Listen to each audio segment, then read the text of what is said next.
November 6th through the 10th, How Bad Do You Want It challenge. The Lord spoke to me. Listen to me. Y'all know me. I'm in the house of the Lord.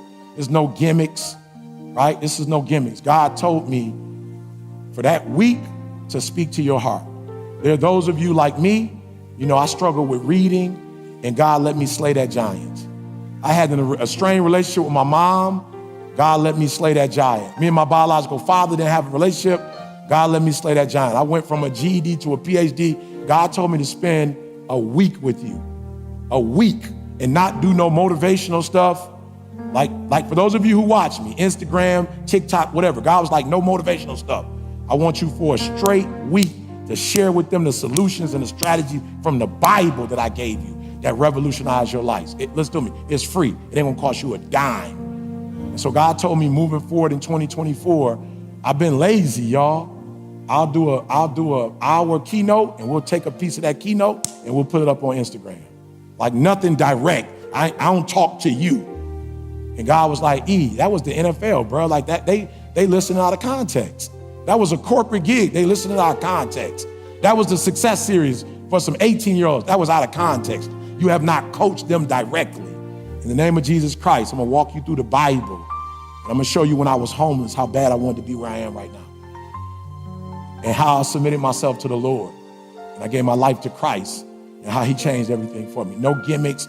I'm gonna coach you for 5 straight days. And I believe in those 5 days, just like this week of prayer changed some people's lives, God's gonna change your life. And in 2024, I committed to the Lord to do 365 different voice memos, specifically helping those of you out there. So I'm excited, I'm pumped up, I'm ready to go. November 6th through November 10th, and I'm just gonna get locked in. Yo, what's up, y'all? CJ here. Listen, man, we just shot a Patreon exclusive with my man Travis, but hey, today we letting you rock with us, all right?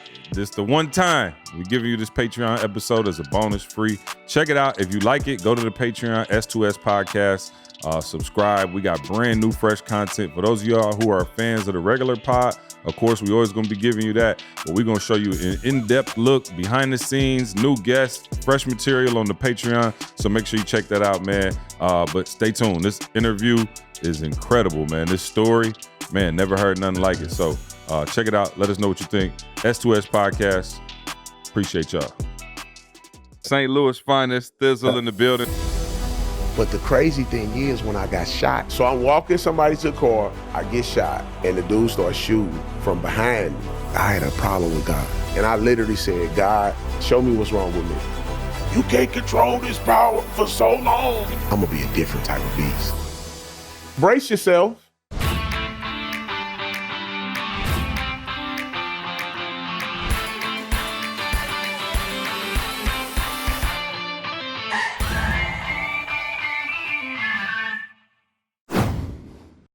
What's going on, y'all? Welcome to a Patreon episode. I got my dog Carl in the building, the Beijing Sensation.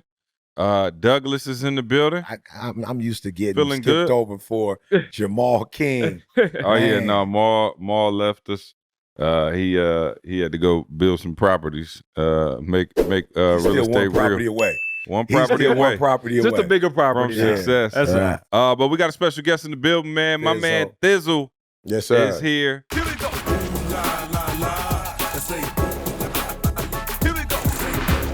Yeah. You're gonna find out real soon where he from, because he gonna say heard there, everywhere. I like the way you do that right there. Right there. St. Louis finest, Thi'sl in the building. Thi'sl, what's happening, bro? Man, happy to be here. Man, for real. good to have you, bro. Yeah. Good to have you.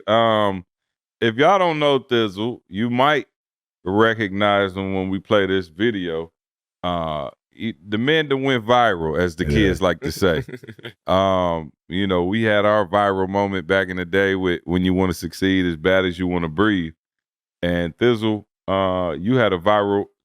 This was a couple months ago. Couple months ago. Yeah. Okay, Fresh viral. Fresh viral. Yeah. yeah, Fresh and viral. yeah, and it's going up, man. So I don't know. Do you want to like talk about where were you, what was going on, or you just want to play it first? For those who haven't seen it, and then let's talk. We got about our Vanna White, our lovely board assistant. I set my own day. I set my own tone. If you behind on your bills, first thing you do is jump on the internet, and here go Lil John John, he's 16. Lil John John got $300,000 up to his ear like this. It's 7 in the morning. Guess what the first thing you gonna do? Oh man, I'm broke, I'm messed up, I'm out here. Man, your day set. Your anxiety done kicked in. You feel like you gotta start rushing. Oh man, now what I need to do? Rule of the game is not catching up. The way you win the game is by slowing it down. When you get up, don't touch the internet for at least a couple hours. Because everywhere you look around, everything is telling you what you're doing is not enough. You're not pretty enough. You're not skinny enough. If you're skinny, you're not buff enough. Your hair not long enough. Your outfit don't look right. Your this don't work right. The goal is to work on yourself. If you work on yourself, the rest of your world gonna change. Come on, Thi'sl. Yeah. You talking, bruh. Yeah. You talking. Yeah, he talking. And it was bro. like a rap performance at the same time. You know what I'm saying? That was the energy. Like a video. Yeah, I was like, The 300. yeah, exactly. 300. Yeah, come on. Yeah. So the crazy thing is I used to do rap music. I can tell. Yeah. You can see it a little rapper hands. Yeah. First off, I come through doing my thing. Yeah.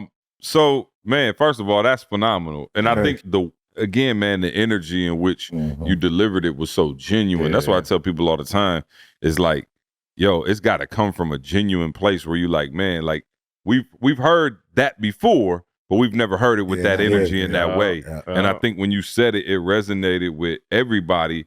And so where? So can you run it back to where are you in a department store or So I was in Atlanta. Okay. My homeboy had a store down there at that point where he was like pressing stuff, unapologetic clothing. He don't have it no more, but I had went down there.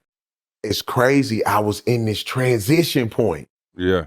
Where I was like, okay, felt it like, okay, you need to go more this way. Yeah. So I went down to Atlanta and I was going to do something. I was like, I'm gonna do a little pop-up at my boy's shop, and people came out and so I was just in there talking to people, and I was just having a genuine moment.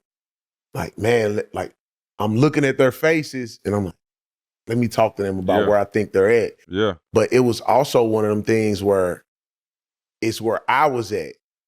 I pointed out last night I had an opportunity to speak at Success Series at the college, and I pointed out to them. I said, best university in the world. No, you know what I'm saying? Yeah. Shout out. We're struggling. Our football team struggling a little bit. Hoop squad got about to win the natty though. We good. Yeah. So I was there and I told him, I said, I was actually living those words at that moment too. Yeah. Yeah. And you see the reflection of it just in my appearance. Like I'm 40 pounds lighter. I made it to the top of the year. I did that in like December. Yeah.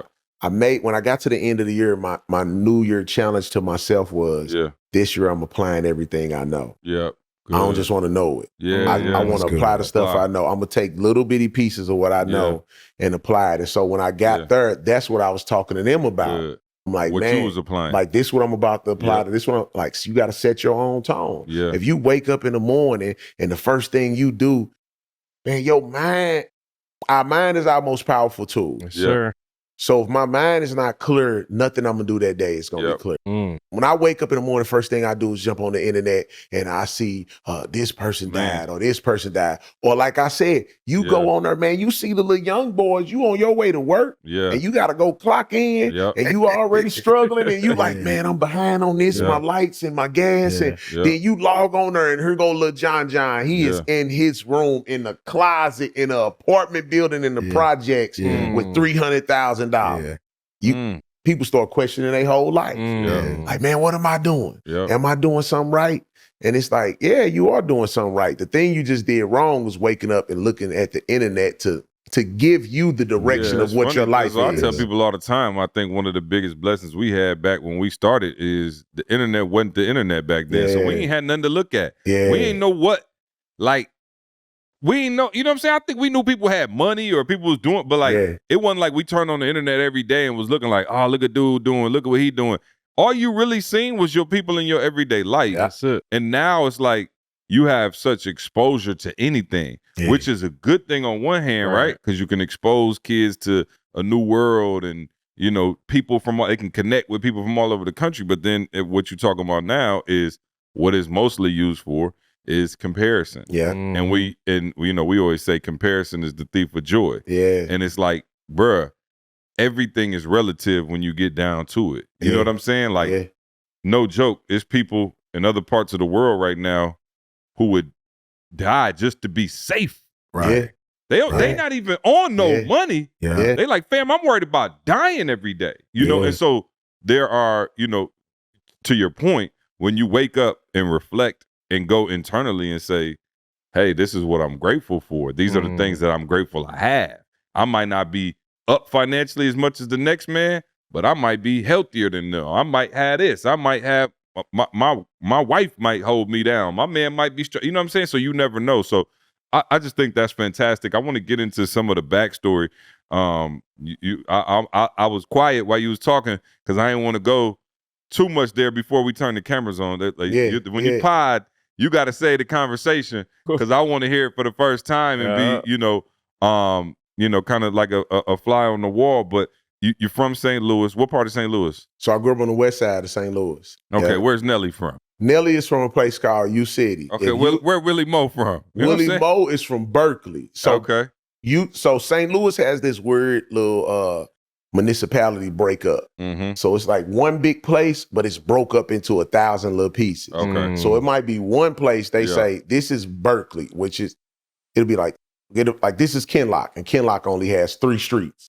Then it's like this Pound Line has 10 streets. Right. Yeah. And then but it's really St. Louis. What was the school we was always at with Sam? What's the name of her school? Vashon. Vashon. Yeah. Vashon. So Nelly, they got some ballers over there. Oh yeah, the Them best boys in the hoop. city. Them boys hoop. Some of the best in the country. Yeah, boys hoop. Nelly from U City. If you've never been to U City before in your life, U City people think it is the capital of America. U City. If you go to St. Louis, U City people, I'm telling you, they like. Now listen, they call it the Harlem of St. Louis. Wow. Okay. Yeah. No, I'm not gonna lie to you, man. We went to St. Louis one time as a squad. It didn't work out for us so well. He was preaching. We came out. We came out and Jasmine Sullivan. I bust the windows out your car. Yeah. They stole all our stuff. Oh, you talking about that? Yeah.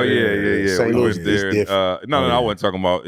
Not that. Oh yeah, no, you talking about we had that. Vehicle. Oh, you remember that? Yeah, I do. That was early. That was early. St. Louis different. They different, and they got us. Yeah, but So talk about your growing up. You're in what was it called again? When you're growing up in St. Louis, your area? The West Side. The West Side. Yeah. And so what's going on the West Side of that? You how old too, Thi'sl? I'm 46. Okay, I was gonna say we about Let me tell y'all something crazy to lead you to the West Side, to the West Side story. Let me tell you something crazy. This is a fun fact about me. People probably never believe. Bro, I was born on a plantation. Wow. Like Rosewood. Wow.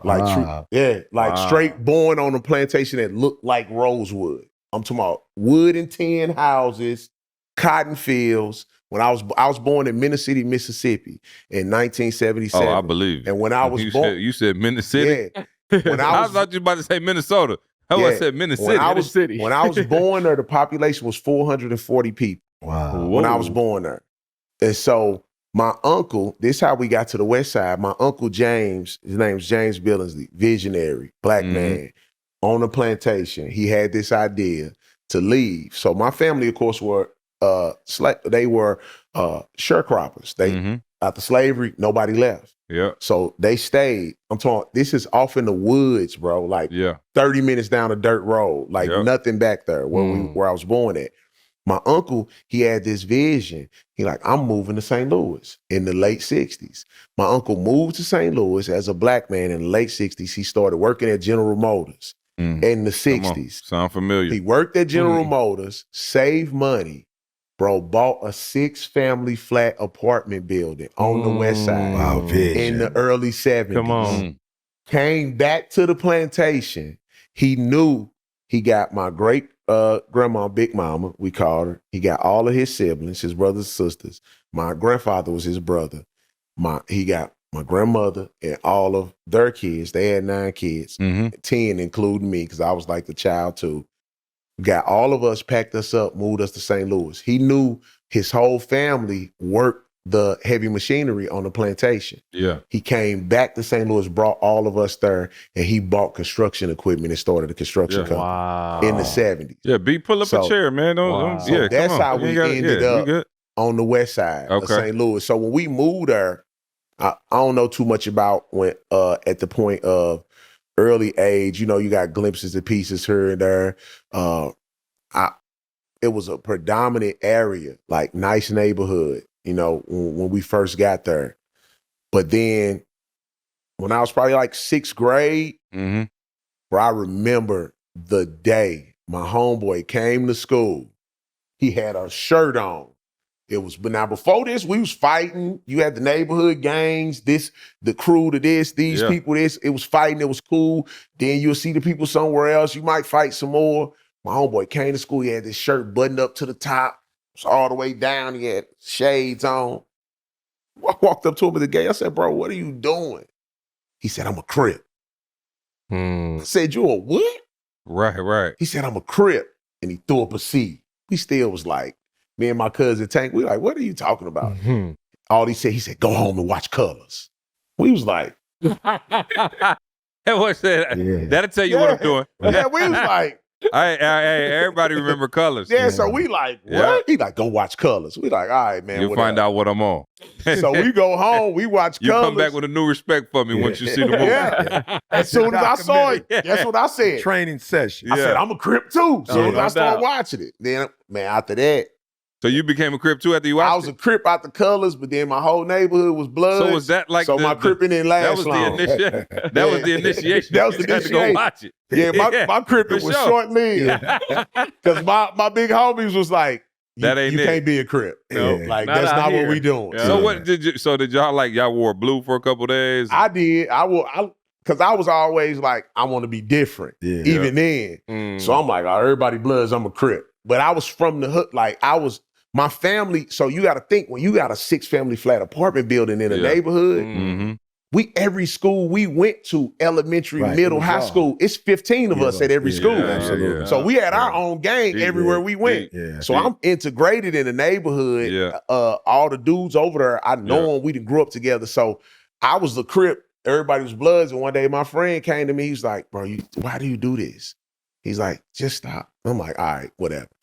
But when did you become a Blood? I became a Blood. Okay. So when this was what, 6th, 7th grade? Yeah. So when gangs happened, it changed the whole community, and crack came with it. Yeah. So when crack came in and gangs came, so this was late 80s. Yeah, it turned our neighborhood upside down. And the dudes you were going to school with, man, it was dudes I straight.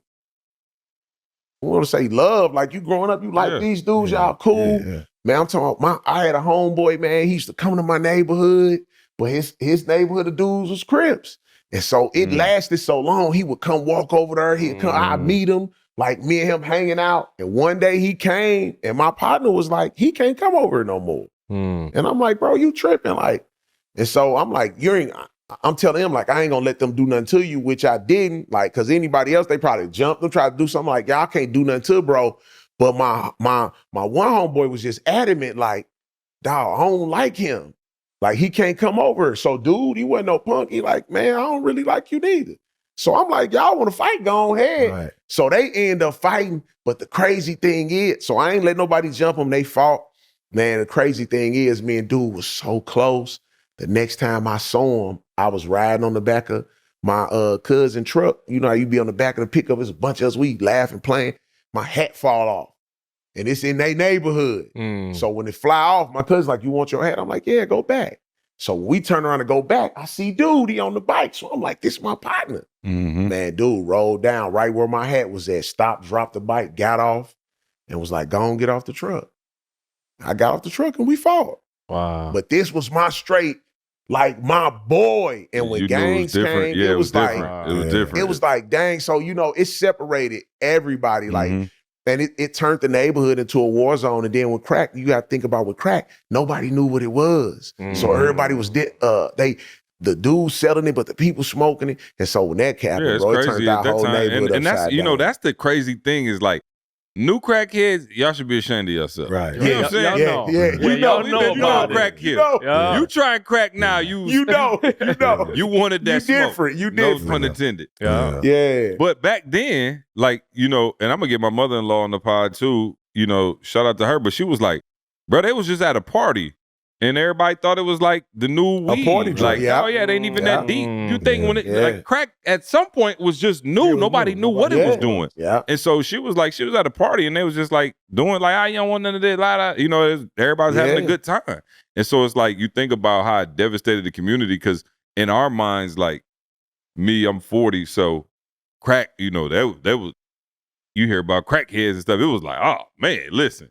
You don't do nothing else. Don't touch no crack. Don't touch you know no what I'm saying? crack. Like Don't for touch real. no like crack. you and Yeah. weed, cocaine, like people was on whatever. But it was like, yo, but you think about for crack back then, it's no different than when cigarettes came out. Bro, my mom and them was blowing cigarettes. They didn't really know what it was doing to you. You know what I'm saying? Like my grandmother, when she was smoking 2 packs a day before they even realized it was doing anything bad. You know, and so Most of us found out about the importance of a credit score the wrong way. And guess what? Ignoring it doesn't fix it. You hear us talk about investing and having a strong financial future, but taking care of your credit score is a crucial part of that. If you're dealing with a low credit score, even if you don't have a credit score at all, don't worry. I've got some fantastic news for you. Introducing Chime's Secure Credit Builder Visa Credit Card, the ultimate solution for building credit the right way. With Credit Builder, you can safely boost your credit score by making everyday purchases and ensuring timely payments. Now, here's the best part. There are no annual fees or credit checks required to get started with Chime. It's like a win-win situation. And you can use this card anywhere that Visa cards are accepted, making your life easier and much more convenient. Did I mention no annual fees or credit checks? Chime's checking account is also a game changer. Picture this. You can get paid up to 2 days early with a qualifying direct deposit. Yes, you heard that right. Get your money sooner. And let's talk about SpotMe, an amazing feature that offers fee-free overdraft up to $200 when you set up a qualifying direct deposit. Chime's got your back, making sure that you can make purchases even when your balance is a bit tight. Say goodbye to pesky monthly fees and overdraft charges because Chime has none. And with access to over 60,000 fee-free ATMs, more than the top 3 national banks combined, you'll always find one nearby with the Chime app. Wait. There is more. You can send and receive money with ease, paying your friends through Chime, regardless of their bank account, and cash out your money fee-free. Isn't that incredible? So listen, guys, your credit is a big deal, so build yours up with Chime. Just open a Chime checking account with a $200 qualified direct deposit to get started. So visit chime.com, chime.com/success. Again, that's chime.com/success. The Chime Credit Builder Visa Credit Card is issued by Stride Bank and a member of the FDIC. A Chime checking account and a $200 qualifying direct deposit is required to apply. Out-of-network ATM withdrawal fees may apply. On-time payment history may have a positive impact on your credit score. Late payments may negatively impact your credit score. Results may vary. to that end though, so now you're in the gang, you're starting to see this division, and then where is Unc at? Because he was the patriarch who brought y'all. Is he still holding it down? So when he brought us, he started like he still was working. Man, it's one of them things. It's crazy. It always be hard. Like, well, I ain't gonna say hard. My family know I be saying stuff, but when you gotta mention your family, but my uncle, he kept holding it down, but the rest of my family didn't get the vision. Yeah, that's crazy. They didn't get the vision. That's crazy. So Unc set the play. Yeah, he had it ready. So cold. Yeah. It was like, when I look back, one of the reasons to this day that I function the way that I function, like I remember seeing him pull up to the build. I'm knowing he didn't, like as a kid, it registered in me. My uncle owned this. It's the biggest building on the block. Everybody else owned the stuff next to us. The white man owned the building next door, Mr. Ross. Everybody else owns stuff. It's all white people. The two next to us is black people. My uncle got the biggest building on the street. Unc pull up in the Cadillac on the front, hop out when it's cold with the mink on. He open the door, let his gal out with the mink. I'm like, oh, I want to be like Unc when I grow up. So he set the play, but nobody really, they didn't get the vision. And so he did all of that working at GM. Working at GM. Crazy. Legal. Stacking bread. Stacking bread. And so over time, though. But was he like I'm trying to get like, because at this point, your pops is not around. at all. Yeah. So Unc is kind of like your pops. Is he like, or is it too many of y'all for him to have a It's personal too many connection? of us for him to have that. But So he just was like, I'm gonna show y'all the example. I'm gonna look out, and I'm gonna look out. Y'all do y'all thing. So my grandfather was more like my father, and my grandfather was just like hard-working man. My grandfather, he tried everything he could to save me when he saw life going that way. Yeah. Like I was 12 years old. My grandfather picked me up, man, took me. We got in the car. He ain't tell me where we was going or nothing. We get to this 4-family apartment place they own. Took me in there, get that thing out the corner. I got the paint bucket, get that thing, got the brush. But let me show you something. Made a V, filled it in, went to the corner, did the thing. He said, you see what I just did? I said, yeah. He said, do that in every room in here, I'll be back. And left me. It's like I was 12. So my grandfather tried, and he instilled this work ethic in me, but the decline of everything happened at the same time. Yeah, no question. So yeah, my uncle, he was trying, he put the vision, people didn't get it, then people got on drugs, and then so everything, the property value, everything just started going down. And before you know it, now our building, it then went from like, it's this glorious thing to now the police there all the time. They pulling up. Me and my cousins, you got to think it's a bunch of us. So we doing so much stuff all the time. And it was just like the neighborhood circumstances. When they say you leave the porch, I just left the porch and walked around the corner. Yeah, you know what's so crazy when I think about what you're saying? For us, it was YBI, the Young Boys Incorporated. So it was older criminals knowing the law, recruiting kids. Because kids at that time, from a legislative point, they can't go to jail. Yeah. You feel what I'm saying? So it was like they manipulated the system and got those kids. But as I'm thinking right now, especially when I hear, CJ parents talk, my parents talk, you said crack was something that was new to us. What was also new that I really think destroyed our communities was ambition. Like that was new. Like when my parents was coming up, it wasn't no ambition. Yeah. It was more family. Like it was more like settle. It's like, go get a job. Yep. So when you get this job, we gonna be able to have this stability. Yeah. So what they were after was stability. Yeah. And to some extent, freedom. So it's like you said with your uncle, this ours, we own it. There's certain things we don't have to deal with. We can watch over our family. You know what I'm saying? So coming from the South, it was just, we going there to get that stability. Yep. We were the first generation to be ambitious. Yeah. Like my generation was the first one I saw cats with nanny goats, cats with, the jogging suit, the gym shoes, the car. Yeah. Like even when you watch Menace to Society and all, it's like the Mustang 5.0, the Samurai Suzuki. We blow the roof off, put speakers in the back, take the seats out. Yeah. So it was like when hip hop came out, it was the first time it was like, we want to have a certain lifestyle. Our parents weren't really into a lifestyle. Yeah. They were into, all right, we got a house. We going to church. For those that went to church, that was stability. It was Thanksgiving, Christmas. You know what I'm saying? It was more like, ain't nobody trying to whatever. But you saw the drug dealers starting to come. Now it's the Minks, it's the Cadillacs. And so I just think for our parents, especially our grandparents, that they didn't even know what was going on. Yeah. They didn't know how we was being influenced. Yeah. They didn't know people was pulling us to the side and trying to get us in gangs, trying to get us to sell dope. Yeah. They didn't know about that. So then once they figured it out, it was too late because the older cats who was on that, bruh, I remember Young Boys Incorporated, bruh, to your point. I remember kids I went to elementary school with, middle school. Now we leaving middle school, going to high school, and bruh, they got guns. Like Reggie, my boy. Yeah. But Reg is like, I don't know how Reg became the top Young Boy Incorporated. Yeah. Like I'm not really sure how that happened, but one day we in middle watched school. Colors. Yeah, right. He probably watched Colors. Yeah, he watched Colors You know what I'm for saying? sure. And Reg was like, go watch Colors. I tell you why I'm in charge. bruh, and so now they coming to school. I never forget. I don't know how it was when y'all was in school, but the security guards and the teachers was like running that joker. Yeah. The coach, football coach, basketball coach. They was running the school. Bro, Yeah. when YB, when Young Boys Incorporated started, Reg then was running that joker. Yeah. Like, I don't know how this shit happened, but we knew. Because the security guard got to go home. Bruh. Mm-hmm. He got to go home.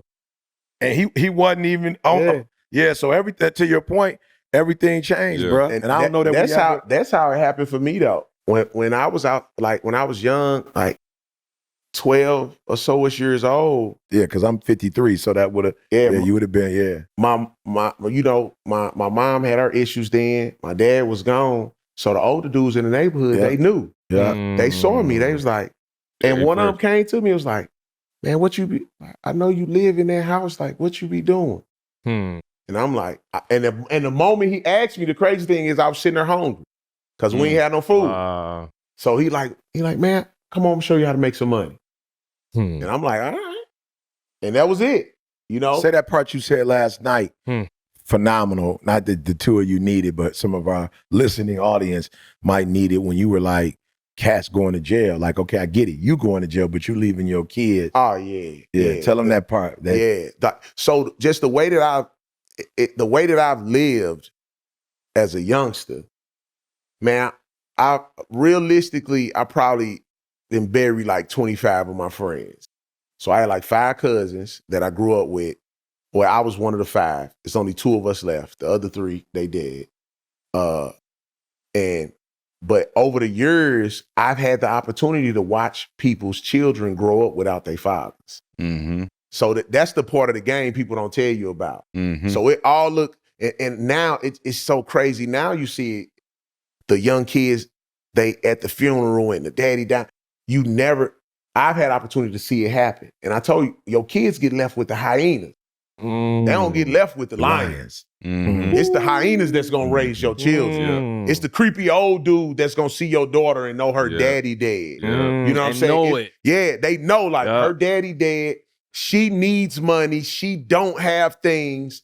Now it's gonna be them that see your son and say, oh, this young boy, he don't got no parents. He don't got this.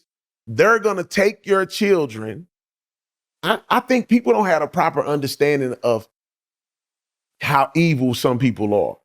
But when you've lived a certain way, you've seen certain things. I have friends that fight for certain initiatives, and we had these debates, and I tell them like, man, you can argue all you want to about getting rid of the police. Man, get rid of the police and you're going to see how evil people are. Like, I've lived in a space, like, first of all, police don't stop crime. Right. So I've lived in a space where crime happens all day long and the weak get devoured. You don't have no way, there's no way out. I've seen dudes go in apartment buildings, in people's house, where the whole building, our neighborhood, we had a building that was like the Carter.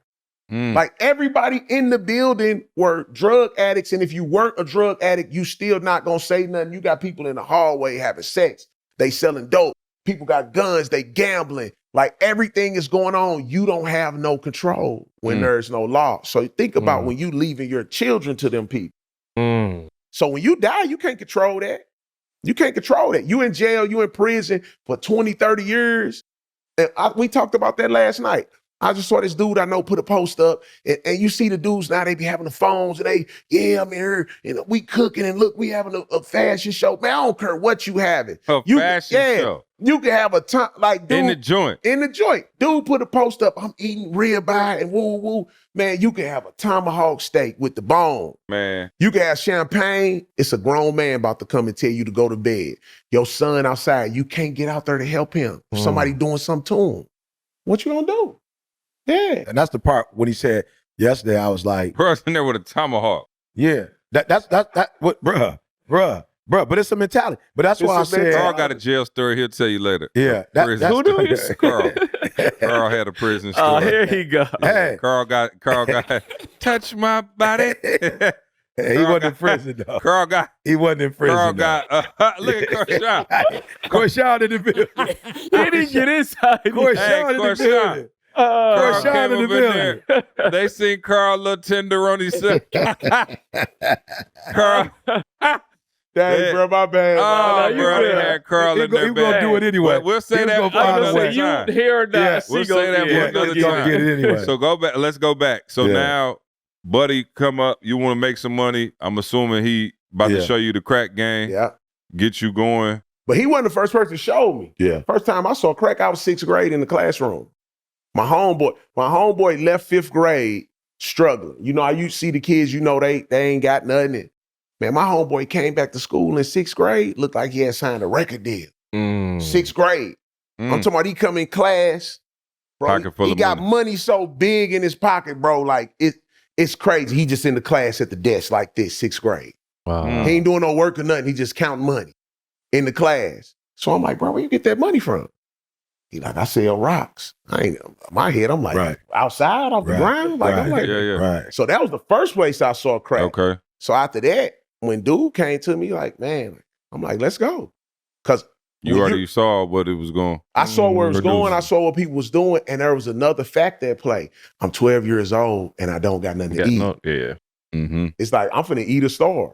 Wow. It's one of the two. So at that So point, at that point, you mentioned before we started recording that your mother got on drugs. Yeah. Was she already on drugs at that time? she was or on it just- at that point. Yeah. Okay, and you knew that. Yeah. Yeah. Okay. Because you see the traffic, you see the way life changed. Mhm. Like my mom, like she's been clean now for 20 years Praise or God. something. Like, yeah, Mm. it's amazing. Beautiful. My mother's a beautiful woman. Yeah.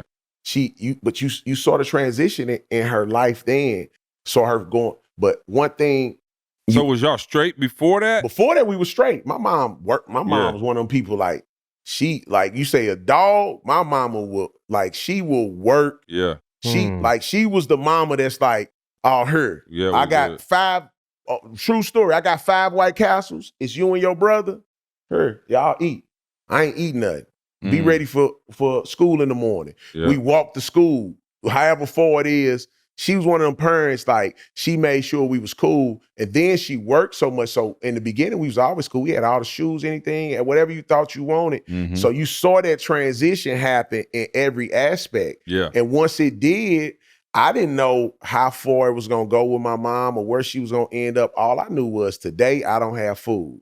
And the dudes outside that I know, they got money. So I'm going outside with them. And that's what I did. I started going outside. And once you go outside, you're going to get integrated into the system. You Yeah. don't got to do nothing but go out there. Yeah. So what happens now? Like you out, you doing your thing. Start this making is- money. Yeah. And the next thing you do, people show you how to protect yourself. So I was from my neighborhood. I grew up in the era. It was dudes like they made sure you like, man, oh, that's little so and so. Mm-hmm. The alluring part for me wasn't even the money. The alluring part for me was the stability and safety. Yeah, that's what I told them. Yeah, it was like they were like my Yeah. bro. Like these dudes were like my big brothers. I was getting picked on at summer camp. They used to send a summer camp to get us. Yep. Dude picking on me twice my size. I don't got no big brother at home. Dude mess with me every day. I'm talking about he blowing on me because he's Yep. showing out for the girls. He probably 3-4 years older than me. Yeah. After so many days, I'm like, I'm tired of this dude. I went to the hood. I'm like, Johnny. Johnny was the big hood homie of everybody, but he probably 3 years older than me. You know what I'm saying? Right. Johnny, dude messing with me on the bus. All right, little Travis, where at? I'm coming around there tomorrow. The bus at the top of the street. All right, I'll be there. Bus pulling up the street. Oh, bro, buddy blowing me down the whole ride. Showing out for the girls. He poked me the whole nine. Yep. I look up the hill, see bro now. Oh, man, I'm like, oh, yeah, you about to get it today, boy. I saw wilding on the bus. Yeah. Blowing him down. yeah. You heard me? Pull up, though. He get off the bus, and they defend me. So that was the allure for me. It was like, oh, these my brothers. Mm-hmm. And so at that point, when you don't have a family structure, Yeah. Mm. That you became go the out. family That was the structure. name of our neighborhood gang, the family. Mm. That was the name of it. You go outside and you find that family structure. You get the brother and the older dude. Then you go around the corner with his mama. She takes the mama role. Then it's the other girls. They like your sisters. It's like you create this whole family outside of your home because inside of your home, it don't exist. So they didn't have to woo me with the money. First people I ever seen with money was my uncle and my granddaddy.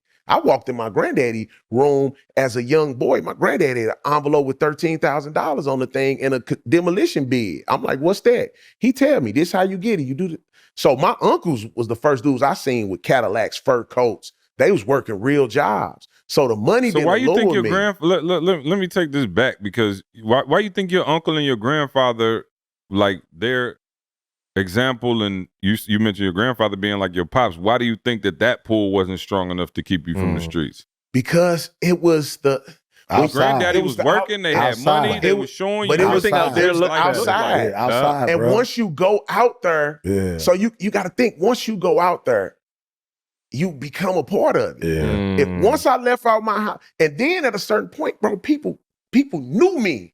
So the other dudes from everywhere else, they know you. They like, Yeah. oh, that's so-and-so, he from over there. So you're only as strong as the people that's standing next to you. That's real life right now. One of the dopest things about y'all is the collective. Y'all all dope individual. Like no, I see it's me first, and then but it's yeah, I feel what you're saying. You're trying to make a point.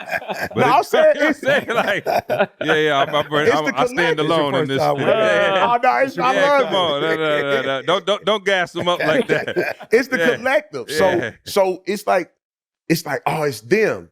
So when I go outside, you got the dudes from the other neighborhoods. Yeah. It's 30 of them. Yeah. I can't move. Yep. You know what I'm saying? So it's us Yeah. versus them. So the outside allure, once you So you feel like your granddad, like, did they, when you started leaving, was they trying to get you back? Were they actively like, hey, get out the streets? Were they telling you no? my granddad did at some point, but then Too late. it just went so fast, bro. Mm-hmm. It started happening so fast. I lived so much life between 12 and 18. So by the time I went outside, 13, I was telling, so the middle school was right behind our building. That's where all of us went at first. Yep. 8th grade, first week of school, I tell this story and I'll be like, man, somebody should have whooped me, but whooping not political now. Right. No, So we still whoop on this podcast. first- You good? This is a safe space for whooping. First week of school in 8th grade, bro, I got suspended for 3 days. First week of school. First week. Okay. I came back off For of what? I was just tripping. Okay. I just used to be doing stuff. Insubordination. Because I That's what was they bored. called it. Yeah, So the insubordination. principal, he knew us by name. I didn't know if you got caught with drugs. Or Nah, like fighting that or- time yeah. it was just being bad. I was Okay, just doing gotcha. something. Right. So when I came back off my 3, I did something else. I got suspended for the first day. I came back off my 3. I got suspended for 10 days. This school first started. I did my 10 days. I came back off of my 10 days, and the first day I got back from my 10 days, I got expelled for 90 days. So when I got expelled, they sent me to they sent it to the board of education. The board of education was like, my mom, like, what is he gonna do? He can't go to school. They said, well, you could take him to another district. So they sent me to the South Side. Mm-hmm. So the South Side, it's a whole nother set of dudes. So I'm going to school on the South You Side. ain't got your family over there. Like I ain't got my family, but guess what I got now? A gun. So I go to school 8th grade. I'm going to school 8th grade every day with a gun in class. I'm in school, like we got the starter coats on. No question. I'm in there, I'm strapped every day. So one day, was dudes like picking with you because nah, you knew, or they ain't about, like, bro, when I was 13, bro, I was like 6 feet and 180 pounds. okay, Yeah, so when nobody like just messing with me. And then like dude so straight. you just had a gun just off GP, Because I'm in another neighborhood. Yeah. But dude straight knew me. Like once I got there and you get to saying like, oh, I'm from so-and-so. They like, oh, you from so-and-so? Oh, okay. So I get there, I get into it with this dude. We had this little altercation. in school. At school, I choke him out on the playground. He was talking to me about some word and I was frustrated. And so when it happened, a bullet fall out my pocket and it hit the ground. Another kid see it and he go tell. So now I got a gun in my locker. This is a true story. It's crazy, but I got a gun in my locker, right? I put the gun in my locker and You ain't know the bullet fell. I saw it fall. I saw the dude see it and he just left. I ain't know he was gonna tell. He go tell. So they make an announcement over the speakers. We doing a locker search after lunch. I'm like, idiots, right? So I'm going down the hall. I see the dude out of choked out because I knew him from somewhere else. He like, bro, I'm sorry. I'm like, oh, it's cool, bro. Like, don't worry about it. Tell you how we can make it right. He like, how? I said, go to my locker. Got this gun in there. Go get it and bring it to me outside to the school bus. He like, all right, bet. So he go to my locker, get the gun, school out. We go to the school bus. He give me the gun. I leave, go home. Get a call when I get home. They call my mom. I'm suspended. I got to go to school. She got to come with me Monday. So I'm in my head like she bad yelling. I'm like, in my head like, I got the gun. Like they didn't see it. Why am I in trouble? Get to school Monday, come to find out this girl I was messing with left a knife in my locker. So they found the knife. So when they get the knife, they ask me who knife it is. Of course, I don't say nothing. At that point, you kind of still feel like, You feel you good. got, you yeah, know, yeah, I got away. No yeah. doubt. I No got it. doubt. So lesser of the two evils. Yeah, so they don't tell me who, you know, they like tell me who. I'm like, it's mine. They're like, well, you're expelled 90 days. So I just had got there from expelled. Yeah. Now I go to the Board of Education. We go to the Board of Education. All they say to us when we go in the meeting you're is, done. Makes sense. they say you have to Yeah. go. They say you can't go to no more St. Louis public schools as long as you live. Yeah. Wow. So my mom like, where you going? Where you gonna go? They like, he can go to alternative school, another city. We don't care. He just can't go in St. Louis public. Yeah. So they send me to alternative school. So this how fast this started This going. sounds like a great idea. They're gonna Yeah. send you to another school Right. with all of the kids who bad kids. Okay. So now you go to alternative school, bro. What's that like? It's so you got the Crips from the north side. Mm. Like the Crips on the north side, Yeah. they was different. Yeah. You got the Crips on the north side. You got the Bloods from the north side. Yep. You got the Crips from right by the school. You got the Bloods from down the street. You got the folks. You got everybody that's doing anything. You got all the hood girls. So everybody's showing out for them all in one school. So they put us in this one school. I get there, and of course, what happened? I get in trouble. So I'm like, I don't want to go back. And my mama like, well, where you going? I'm like, I don't know. So this how fast to get to going. She like, well, I'm sending you to Detroit with your daddy. Who you met? I had seen At my that daddy time. when I was 8 years old. The times that I remember, I saw him when I was 8 years old, and I saw him when I was like 5 years old, but of course I don't remember that. So this was like the third time in my life of me straight being around him and seeing him that I could remember. Mm-hmm. So by the time I get to my daddy, bro, I'm grown. In Detroit. Mm. Yeah. You 13, 14? I'm like 13-ish. Like Mhm. I'm grown. So I'm still in 8th grade when I come here. Mm-hmm. I'm grown. I'm like, so I finished 8th grade here, and then I started my freshman year at Murray Wright. Okay. So I started. Murder right. Yeah. So, Murder I right. started. So, but when I came Great here, environment. so that's what I was going to say. When I came here, Yeah. they put me right in Yeah, the my same godmother used to teach environment. there. So It I was was like, rough. I'm like, oh man, before. It's a fish and water right Man, here. Man, I wasn't here 2 Yeah. weeks, bro. I was hanging with a dude twice my age at night till 1, 2 in the morning selling dope in front of a hotel somewhere I don't even remember now. He come pick me up at nighttime in front of my house. I get in the car. I started hanging with his little brother. They were my age. He got out of jail right when I made it there. I'm like, he like, where you from? St. Louis. Oh, come hang with me. Let's go. He picked me up every day in front of my house at nighttime. I go hang with him. So when I started doing that, my dad going to work, he ain't keeping up with me. Did you have other siblings there? Or was My it little you? brother and my sister, but they way younger than me. So they're okay. children. They don't even know what's going on at this point. They And like pops. 8 and 5. But they live with Pops. They too. live with my pop. I met them last night, right? You met them last night. Yeah. So I'm running around, I'm doing all this stuff, and then I'm taking my daddy gun outside because I'm in another city. So I take the gun at night when I sneak out, and I put it back while he at work. So I had stopped going to school up here. So I go out with this dude, and he leave me at his house. I stay there, and he leave. He come back. He like, man, I don't got the gun. I'm like, what you mean you don't got the gun? He like, I lost it. Police came, I threw it in the bush. I'm like, bro, I can't go home. So he like, I tell you what I'm gonna do. Stay here a few days. I'm gonna buy you a bus ticket and send you back to St. Louis. Now, nobody that told me I could go back to St. Louis. He just gonna send me back. Who, Buddy saying this? Yes. So he like, I'm gonna give you money. So I'm like, bet. I'm like, cool. I'm ready to go anyway at this point. Yeah. So I stayed there a few days. I'm sneaking in and out the house, getting clothes and stuff while they at work. But your dad ain't checking for you at this point. I stay in all day, and then I come out at night. So I'm sneaking. When he go to work, I sneak in to get clothes. So one day I go in. Just real quick though, before you go, no, keep your thought, because again, I'm trying to. Okay, just help me, because again, I'm just trying to get the whole story. So your dad, he got 2 kids with him. Yep. he was enough of a dad to say, all right, even though I don't know you, you can come live here. Yeah.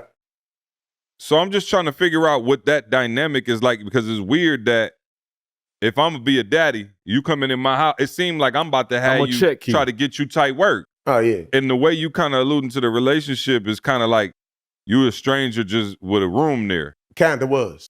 So, bro, I was grown when I came, though. I was active. Like, bro, I was like. Yeah, you was 13 though, and you living in my crib. Active. So I got you. So he whooped me. He tried. That's what. Okay, that's what I was getting to. Time. Yeah. Okay, but you got to think, bro. My daddy whooped me, bro. I'm straight. I came from outside. In gladiator school. A whooping from my daddy. It's like, and not only that, man. I think a lot of, and I hope the parents that are here are listening now, but you know, you got to be careful, like you said, when you got family, you kind of people be taking stuff personal. But bruh, our parents work. Yeah. Like we raised ourselves, bruh. We raised ourselves. Bruh, we raised ourselves, bruh. Like no disrespect. Yeah. You feel me? No disrespect, bruh. Yeah. But we was at the crib. I was coming home, unlocking the door. Yeah. Grabbing something to eat, then going straight outside. Going straight outside. You raised yourself. So by the time my parents got to the crib, depending on they working days, because it wasn't the same. My mom, sometimes she worked days, sometimes they worked nights. It was like whatever they told you to do. So a lot of times we was at the crib by ourselves. Yeah. So we was getting into all kind of stuff. And then outside, bro, me and my wife was just saying with our kids, man, like, we ain't mean no harm, but we saw some things that happened when they got here. And here ain't bad. More so when they got to college. Like, yo, I look at my son, like, why did my son do something? Bro, my son was raised in Alabama, bro. Like, it's different, bro. Like, me and my wife was talking about that. It was like, bruh, they grew up. You could trust everybody. Everybody spoke to each other. Everybody guards was down. Wasn't nobody on that. So when they got to college and then they start meeting people from other worlds. You meet people from different cities. Like my kids wasn't used to that. Like they're not used to being around hustlers. And I don't even talk about dope dealers. I'm talking about people who are manipulative. My kids didn't grow up like that. So I did. So I'm thinking they did. So I'm thinking like, yo, you ain't gonna never, like you said, when you walk in and you peeping people out. Bro, we grew up outside, bro. Like I think about it now, like, yo, the pressures, like there were things that you didn't want to do that you were forced to do. Then I look at these schools. I'm like, yo, these are cool. Like we work at a school here. It's about 500 kids. I was like, bro, we was in school, it's like almost 3,000 kids, bro. It was 3,000 kids with 20 teachers. It was like we was raising ourselves at these schools. You feel me? And even though our parents weren't evil, they weren't bad people, and they worked, they had morals. They, the summertime, my mom was like, you going to camp, whatever. At the same time, though, my mom didn't know what I was being exposed to. Then when I ended up leaving the crib at 16 and being by myself, it was really off the chart. So I'm saying to parents too that's listening, like, yo, this the new one. To your 100%. point. This that new boy. It's the new outside. This the new outside. So I don't care what you doing in the crib or, whatever. When you gone or they in their room at night or they in their room in the day and you ain't with them, it's some people DMing them, some people trying to reach out to them. And if they're being raised healthy and they don't know that it's this, like, bro, I'm just being real. If you grew up in our church, let's just say you Avery and you in our church, you Jesse, you in our church. You coming to church or your parents letting you come to my crib and come in, you're growing up believing that's the world. That this is the world. That's how the world the way works. Eric is treating me, this is how everybody gonna treat me. So I do give them stuff. So in your brain, you never seen it's something attached with me giving you something. You've always seen it as, oh, when E.T. buy us a pizza, ain't nothing attached to that. When I give you money for your birthday, ain't nothing attached to that. So you grow up in this world that's sheltered, a bubble. Then you go in the real world, and now you're assuming when somebody gives you something, it's the same thing. Not knowing that this adult is giving you something because they want to manipulate you, or this person wants to be with you because online, I know your whole I life. gotta send my kids to alternative school real quick. You know what I'm saying? Get them. No, What you call it? Gladiator school? I will say this, though. They gotta go to gladiator school. I will say this. We have to do a better job if they gonna stay inside, then they're gonna have to stay inside. And have Period. real conversations Yeah. with them and And let them that's know, it. like, Yeah. this is That's how it. people are. Yeah. Yeah. They need to know. And I'll Yeah. tell you this Oh, yeah, we doing that on the reg. My mom be Yeah. mad Yeah. at me. Yeah. I be letting them know. 100%. Hey, bro, it Yeah. ain't sweet like you think it Yeah. is. I ain't trying to ruin your Yeah. little. But I have Yeah, to. I have to. And Yeah, I because just- you need party, to be but- prepared. I'm talking about this morning. I just told them, let me tell y'all something. Y'all don't understand this, but Jordan, you know, he like to argue. My son 10, but he want to argue with me. And I was telling them, like, yo, be careful what you see and hear. Like, Yeah. that's the exact conversation we had. My Yeah. son was like, yo, it don't mean nothing if I see something. I was like, bruh, your subconscious mind's so real. You see it and it don't mean nothing to your physical eyes. Yeah. But bruh, it's there already. Yeah. Yeah. So I'm like, you gotta Yeah. watch. So we having that conversation, Yeah. bruh, daily. Yeah. I daily. could tell if fathers watching, I could tell them a point my dad missed in this whole thing. Mm-hmm. And I've said this for years.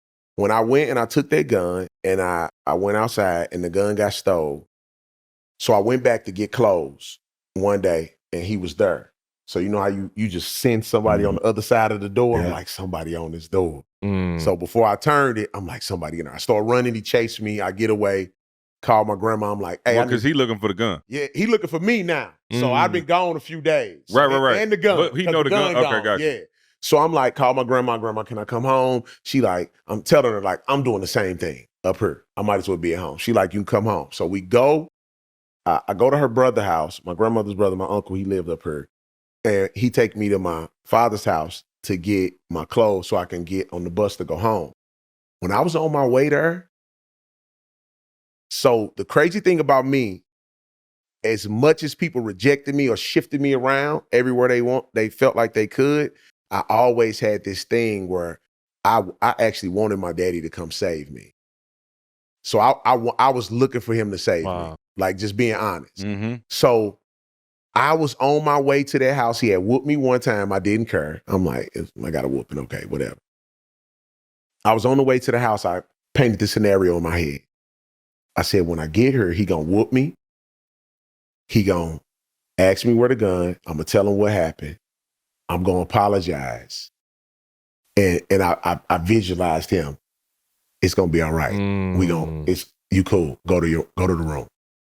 That's what I was hoping to happen. Wow. I was willing to take the punishment. Yeah. Wow. I was willing to take the embarrassment. I was willing to take whatever came with it to hear him say, it's all right, I Yeah. got you, it's gonna be okay. But when I made it, what he said was, where my gun at? He didn't ask me where you been, or are you okay? How you doing? He said, where my gun? He looked me in my eyes. I said, I don't got it. He said, what you mean you don't got it? I said, I don't got it. It's gone.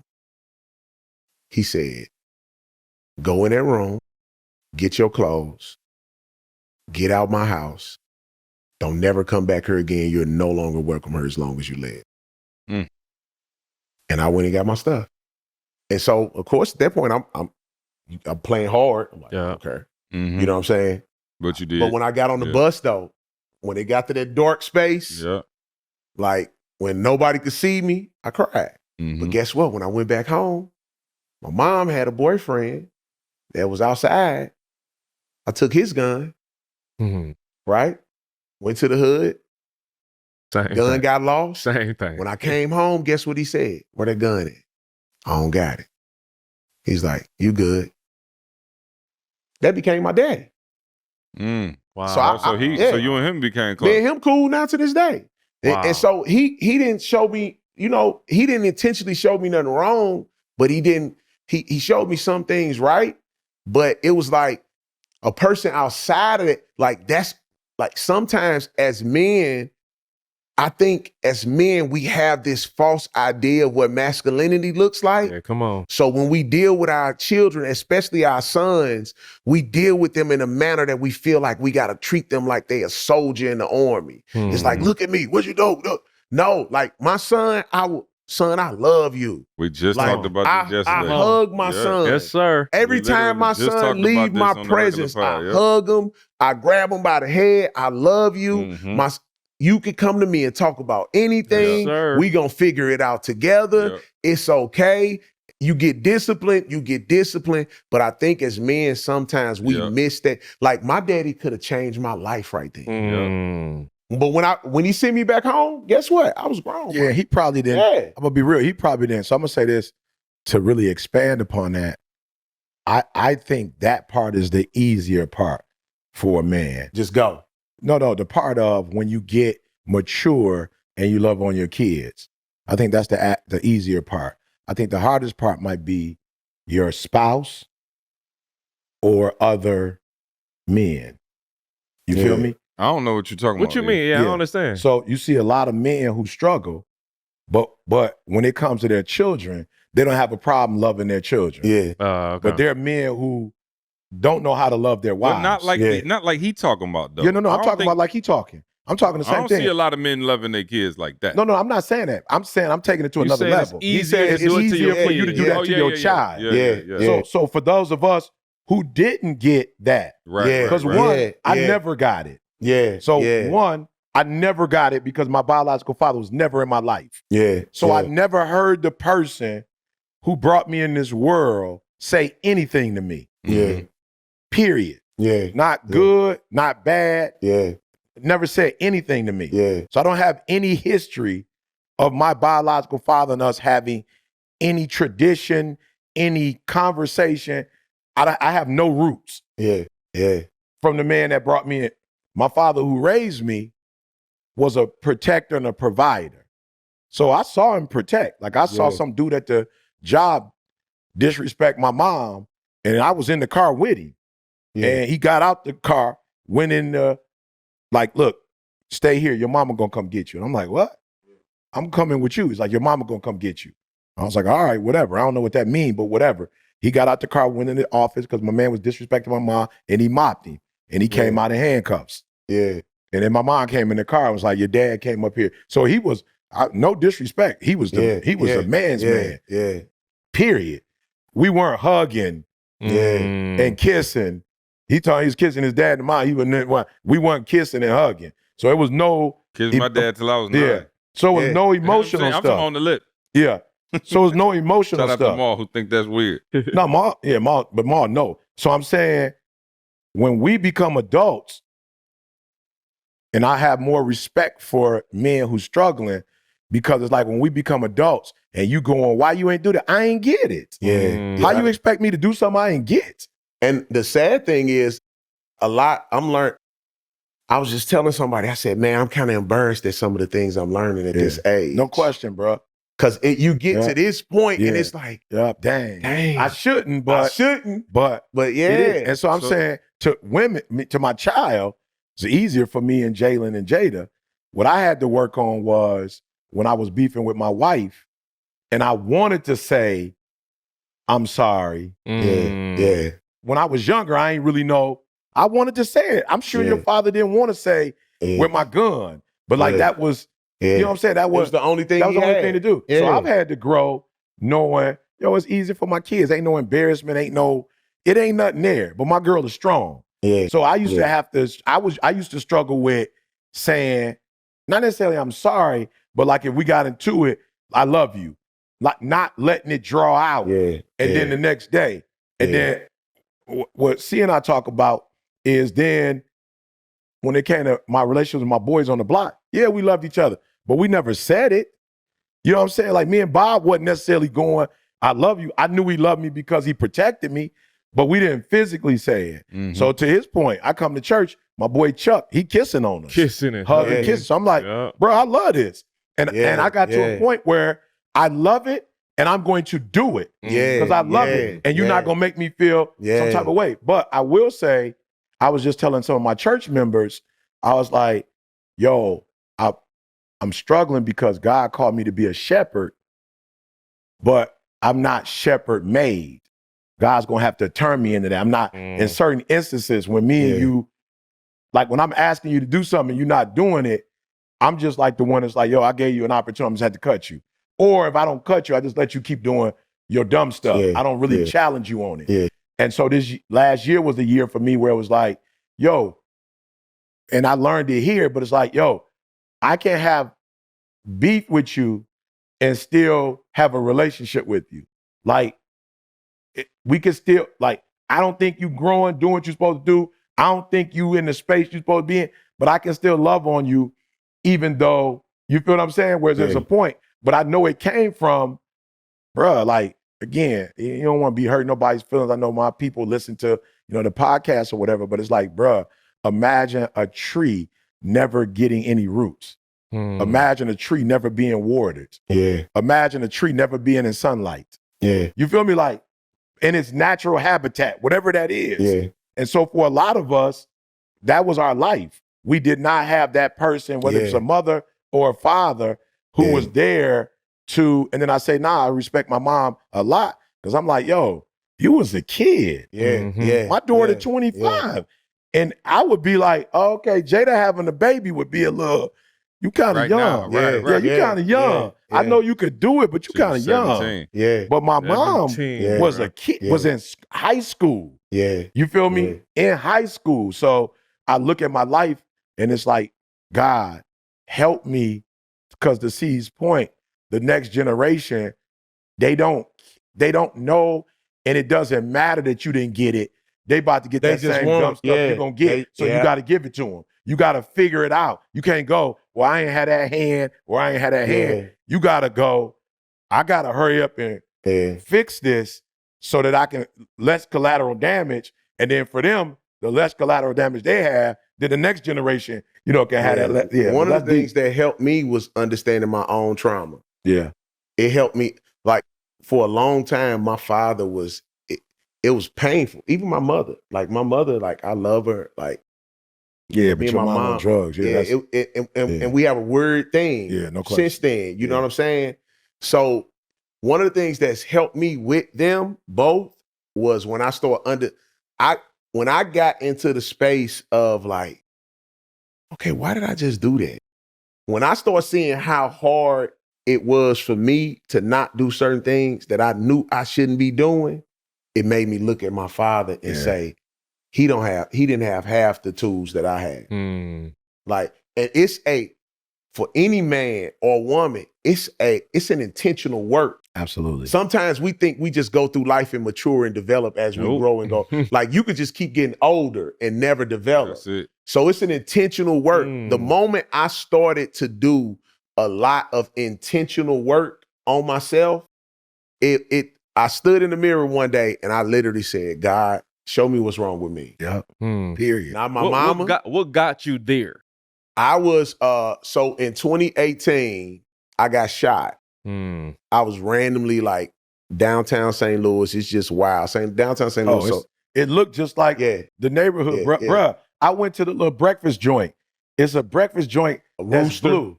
No, that's not Rooster. It's a breakfast joint right downtown. It's got a blue. It's like a blue whatever. It's bruh, it's a diner. Yeah. Bruh, me and my wife left we left the Westin and went right. I was like, is this downtown? Yes, it's different. And then I went to the Foot Locker because I wanted to get my man, a homeless dude, some shoes and stuff. I hit that boom and I went down King. You were on Page and Grant and Kings. Bruh. Yeah. I'm being real. Yeah. I was like, what have you got? What have you were in the hood. Bruh, I turned off E.T. the Hip Hop Preacher. Bruh, the Foot Locker door wasn't glass. It was wood. They had broken it. They had broken it. It was wood. So it was 2 security guards in the back. Like, what you want? I was like, I just want some shoes. That was Grand and Page. Yeah. You was in the trench. I'm talking about the trench. Yeah. Bro, it was downtown though. Yeah. It's like right there. I was like, Dee, we gotta stay somewhere different. They downtown. You know your face card good anywhere, man. They see ain't nobody finna mess with E. Okay, so you get shot. I got downtown, shot. So I'm walking somebody to the car. I get shot. And so you ain't doing nothing. It's random. This is just random. Wasn't doing nothing. On the right side, finally. On the right side. Yeah. Yours on the right side. Yeah. And the down is just wild. Were they trying to rob you or? Yeah, they were trying to rob me. Just after midnight, September 24th, he was shot during a robbery attempt near 15th and Washington downtown with only $10 in his pocket. Yeah, so I go. And people. Yeah, anybody. They ain't care who it was. He came up to you, give me all your stuff. Yeah, but I don't know how people feel about the Second Amendment, but I legally carry. So they didn't touch me. They didn't put their hands on me. Like I was trying to tell them, like, bruh, like whatever you need, get it from over there. Yeah. But once we go. Yeah. And so I'm thinking the whole thing over. I'm going to my running to my car, thinking everything is over, and the dude starts shooting from behind me. machine gun. I heard it bucking. I'm like, when I heard it going, I was like, yep, you about to get shot. Like, brace yourself. Like, you about to get shot. And so it went in. It felt like somebody hit me with a sledgehammer on this leg, but it didn't hurt. It felt like a boom, like just real solid. And I was running, so I was going down, but it went in right here. It came out right there, went in right there. Wow. And it broke my femur. I got the bullet right here still in my leg. So I got a rod in my leg right now. I got screws right there, screws right there. So you break your femur, you can't cast the femur. It's too high on your leg. It's the biggest bone in your body. Yep. So my muscle, my bone wasn't cast. So every time I move it, you felt it. It hurt it. Like, so that was the painful part. When I got shot, it didn't hurt. After the surgery, it hurt. I sneezed. All my organs came back to functioning at one time. Felt like a bomb went off. That hurt. All the rest of the stuff, it didn't hurt. And it was when I got home, though, I was demobilized and I couldn't move. And so I'm going to be honest with y'all, before this, bro, I had a problem with God. So it was some stuff that had happened in my life. I was going into this like a Job season of life. And I was mad at God because I'm like, man, I've been through all this stuff. And now I'm on this side of the coin, and I'm doing right. I'm traveling. I'm talking to kids. I'm doing, and now you let all this stuff happen to me. But the crazy thing is, when I got shot, it snapped me back. So when I got shot, I'm sitting down. I got time to relax, and people thought that was gonna take me over the top. So I'm sitting down, and I was in so much pain, and I spent so much time alone. But I understood what it was. Because I had heard this story 100 times over and over and over again about the shepherd and the sheep. And they talk about the shepherd and how when the sheep get to wandering off, like in real life, the shepherd will find the sheep that wanders, and guess what he do to him? He break his leg. He break the sheep leg, and then he carry him. He sit him on his shoulders, and he do that because the sheep gonna hear his voice constantly over and over and over again. So the next time the sheep decide to wander off and the shepherd call him, he gonna come back because he done heard his voice so much. And the sheep also know he did this to protect me. So I understood at that moment. I said, I know what's happening to me. So let me handle this the right way. So that set me down. And when I sat down, I started getting, and I told E this last night, I don't know how to brown nose and all that, but it's the truth, man. At one point I got low, and I was like, man, I need something. I'm like, I need some. I know I got the Bible. I know I got this. I need something.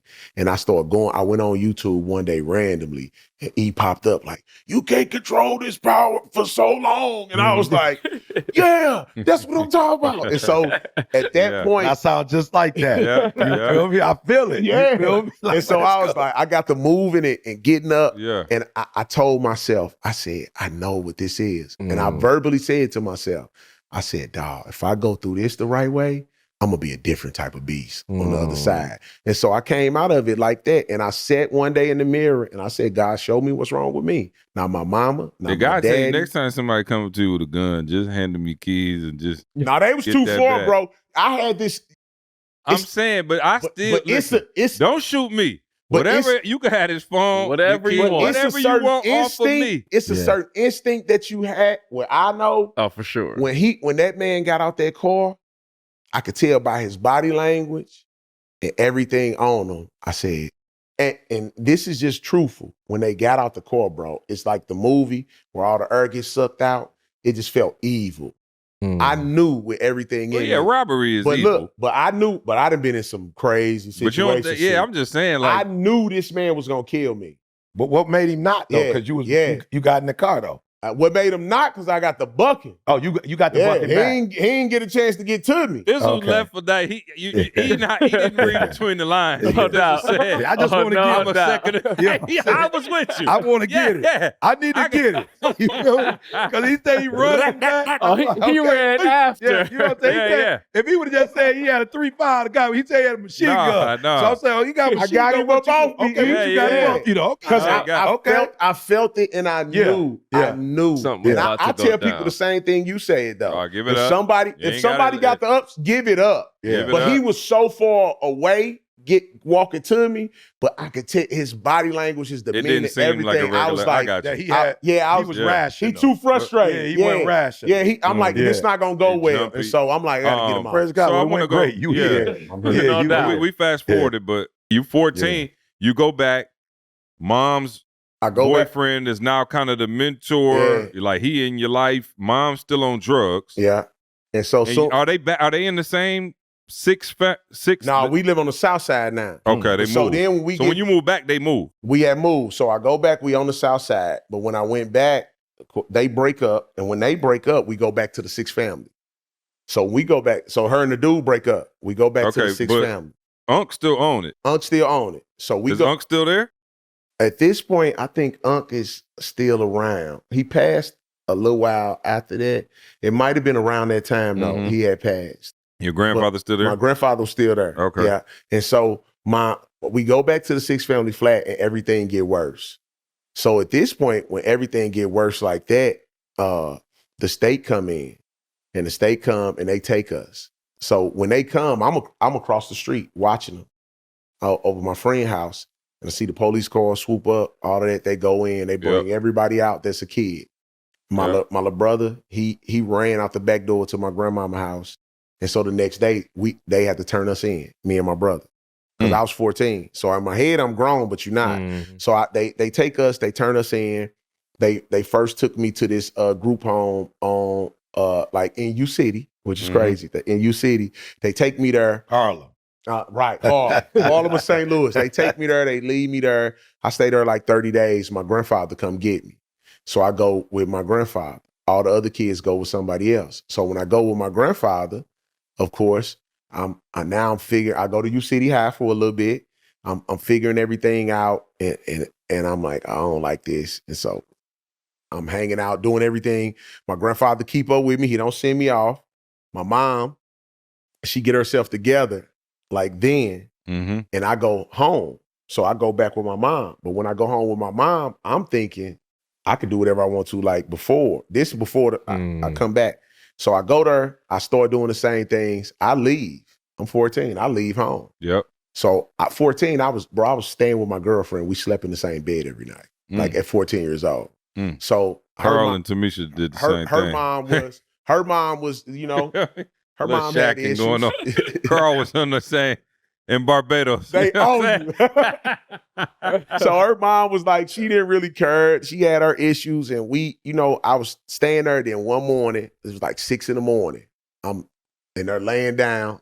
Her knock on the door, police. So we go to the door. They like, police. So we like, man. So we in like these project apartments called the Alpha Gardens in my old neighborhood. We in those, and so it's one way in, but the door got bars, like straight bars with the lock and all the windows. We on the second floor. So I go run to the back. I'm about to jump out the back window. Look out the window, police at the back already down there. I'm like, dang, I go back to the front. We like, open the door. So we open the door. They come in. They like, you seen Travis Tyler? Like, oh, they don't know who I am. So I'm like, we like, no. Next thing I know, I heard a voice like, that's him right there. It's my mom. Oh, love. So I'm like, Mom, what are you doing? Yeah, and yeah. she was like, I went and got help, and I'm gonna send you to get some help. So it's her and the caseworker. So they take me to the house, get clothes, and this caseworker and the police drive me 2 hours away to the woods. Like this place called Flat River, Missouri. It's called Park Hills, Missouri now. Drop me off in the woods, leave me there. Like a boys' camp. Like a type kids' home. Yeah, It's yeah. dudes and girls there. So I go there, it's like around October. I'm still 14. It's like October-ish, something like that. I get there, I'm mad, frustrated. They like, you gonna be here till you 18 or 21. So when I get there, it's all these different kids there. I'm talking about all different kind that you could think of. Some of them been there since they were 10. Some of them were like 18, they still live there. But all of us went to school off campus in the small town. They took us to school on the bus and then brought us back. Oh, that small town must have loved that. So we had different type of, they probably hated it. Yeah, I'm sure. So we had different type of everything. It's everything you could think of. And so I was there. Man, I remember going through Christmas. I went through Thanksgiving. Nobody. Some of these other kids, Some of them got to go home on the weekend. They got to come back, depending on how old they were, what their program was. Yeah. So Thanksgiving, nobody show up. I'm there. Christmas, bro. I sat in Christmas whole day in front of the thing watching TV. Nobody called, no gifts, no nothing. These kids opening presents, they running in and out. It was nighttime. Never forget, the night staff lady came. She was like, "What you doing?" I'm like, "Watching TV." She like, "You been sitting there all day?" I'm like, "Yeah." She was like, "Where your stuff at?" So I ain't say nothing. She was like, came back. She was like, "Come on, let's go somewhere." I'm like, "Where we going?"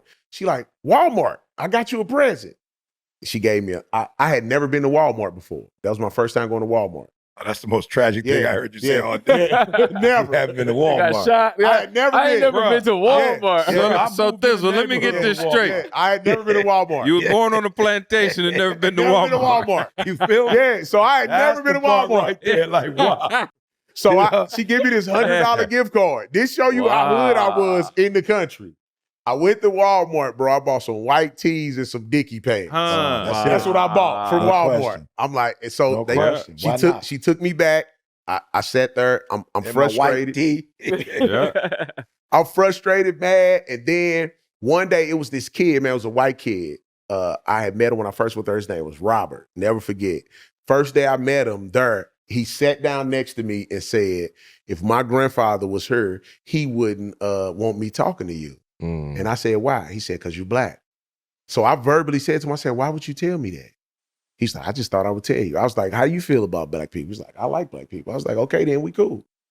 And that was it. That's our first time meeting. But months later, I'm frustrated. I thought about it later on. He frustrated. Dude come in, I'm minding my own business. He sit next to me, say, "What you doing, boy?" I was like, "What you mean?" "Boy is in how?" He like, "Boy, what you mean?" I said, "Boy, like racist, boy?" He like, "You heard me, boy." So I'm like, Oh, little Robert done. I'm like, He grew up. Channeled his ancestors. He grew up. He done channeled his ancestors. Out of nowhere. Out of nowhere. He done channeled Hey, the All of them spirit of the clan. All of them ain't dead. oh, hey, you heard me? He said, All of them ain't "Hey, dead. so when he got the tripping, Listen, he must not know you was born on a he plantation. must didn't know." He definitely didn't know that. I promise you, he ain't no Thi'sl. And that you had never been to Walmart. That. You know how much frustration I got in my spirit? So I snatched him up. Yeah. I'm frustrated. I snatched him up. Yeah. The people come in. I got him in an old Yeah. full Bah, bah, chokehold. bah. You heard me? Yeah. So they come in. What of was course. his plan? I don't know. He was just frustrated. Was he a little He was fella? frustrated. Or was He's nice size like me. Yeah. Did so he felt like Yeah, he felt just he mad. was ready to go. So he's mad like me. And so I choked him out, and then the staff come in. They throw me in the isolation room because Okay. I'm the aggressor. I'm the black kid. I'm no big. doubt. So Yep. they throw me in the isolation room. Bro, isolation room is like an 8x10. Yep. All the walls have sheet metal on it, right? They all got sheet metal going around. Yep. The door is like that. You see that little window up there, but it got like a little barbed wire thing on it. It's only one window, but it's So solid. it's like full solitary confinement. Solitary. You can't get out. So they locked me in here on 14. I've never been in nothing like this before in my life. Bro, I lost it. I'm talking about I got the kick in the doors. I'm yelling. I'm like, "Man, let me out of here." And so this girl that was in there that I was messing with, she came after a while and she sat down by the door, outside the door. And she was talking to me under the door. She was like, "If you don't stop, they're never going to let you out of here." She was like, "You got to calm down. They scared." So I sat by the door, and I told Edom this last night. I sat by the door, and this was probably, without me knowing it, the first place I learned how to regulate my feelings. I sat down, I got by the crack, and I was just like, and I calmed down. And I said to myself when I calmed down, I said, when I get up out of this room, I'm going to show everybody who I am. It was like my origin story, like bang. Yeah. So when the next day, they came, I stayed in there all night. Yep. They let me out the next day. And when they let me out, it was two men there. Didn't know who they were. They looked like Long Range and Tonto, for real. Yeah. Like I'm looking like they look just like them on the show. So I go in the room, these dudes start asking me questions. They like, "How you feel?" They like, "Do you want to kill yourself?" I'm like, "Nah." They like, "Well, we read on your book I want to kill Robert Williams. I had right. You know what I'm saying? I had started writing kill raps myself. in there. That's the first time I started writing raps. So I'm writing about life. So they're like, we read you said this. I said, nah, I don't want to kill myself. I said, where I'm from, you don't care if you live or you die. So that's how I live. They're like, oh, what you want to do? I said, I want to go home. First time, nobody hadn't asked me the whole time while I was there. One of the dudes said, man, you okay? And I just broke down. He like, we're going to take you to this place. If you do good here, we'll see about you going home. So it's like, when they let me out of there, bro, it was like 2 a.m. The next day, like they let me out once to use the bathroom and I stayed in there all day, like literally. And like 2 a.m, they let me out. And I go with these dudes I ain't never seen in a van. Again, people shipping me off wherever they want to. They send me, we drive to a place in St. Louis out deep, like Lake St. Louis in the county. I go there, and when I went there, I said, I gotta stop getting in trouble. Let me learn what I need to do. So I went there and I was like, what I gotta do to get out of here? They had a level system. They like, you get to this level, you take most people 90 days, you can get out of here. What was it? I mean, because you like just left a camp. It was a group home. So you left the camp. And go to a group home. To a group home, Yeah. okay. So Gotcha. I'm out there. I did everything them people told me to do. I went to school. Our school was on campus. I went to school. I didn't get in trouble. I participated. This was the first place that I learned that it was other people's lives worse than mine. Because we used to have to sit in groups and talk. Oh, yeah. And I was sitting in there. I was like, yo, this ain't that bad. My life ain't that bad. And my life was crazy. Right. So this was when I learned. I said it's relative, Yeah, bro. I learned early, like, there are people's lives way worse than yours. Yeah. And so I sat in the groups, I participated, I did all my stuff. Man, I leveled up so fast. They like, we gonna call your caseworker and see if you can go home. Call the caseworker like, the case is dropped. His mom did everything she's supposed to. Call her. They called my mom like, yeah, he can come home. So it was the day before my birthday. Before I turned 15. So I had this idea in my head. I was like, I gotta go home and do good. Bro, I'm still tripping that he said 15. Like in my mind, somehow, like so much time passed. Yeah. Bro, this is 15. This That's 15. crazy. So I'm like, I gotta go home and do good. Let me go do right. Went home. As soon as I walked in the house, saw my mom. She was back in there. It was over. After that, I went back outside. I went back outside, 15 and a half. I bought a car. Because of the disappointment of your mom being high, or just It's just I knew I didn't have no more rules. The rules were out the window at that point. But you said you in your head I thought I had wanted to go do good because she had just sent me off saying I'm gonna get you help because she was clean.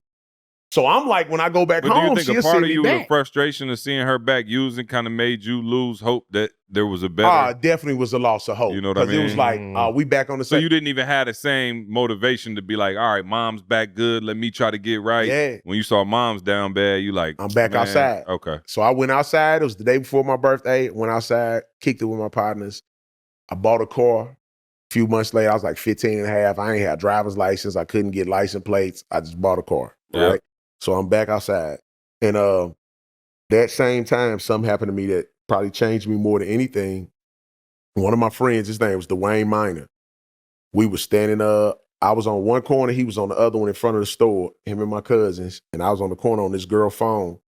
Dude rolled past me and smiled at me. He saw me, like, everybody on that side of town knew who I was. So he rolled past me, looked at me, smiled at me. You knew who he was? I didn't know who he was at that moment. Okay, you did. So he kept going. He rolled down the street. And when he got down the street, I had my back turned. I just heard gunshots. Boom, boom, boom, boom, boom. So by the time I turn around, I see the car. You can still see the sparks over it's a person's hand over the thing. Yep. And I see somebody fall and hit the ground. I know it's my partners right there. So I'm like, it's one of them. Jump in my car, drive down there. And I get down there. And he shot my little homeboy. He 13. So I'm standing over him. And he just looking at me, bro, up in my eyes. And I'm looking down at him. And he just like, he got this hole right here and he's swelling. So he bleeding on the inside. And he just looking. He looked up at me. He just like, that was the first time I watched somebody die. I was 15 years old. And I was like, ain't nobody doing that to me. You know what's crazy? When you said I was with my boy Bob the other day. I went to go do something at Oakwood. So we linked up. And I don't know how it happened, but somebody said Eric Thomas. And he was like, man, remember we was growing up, our boy Eric Thomas got shot and killed.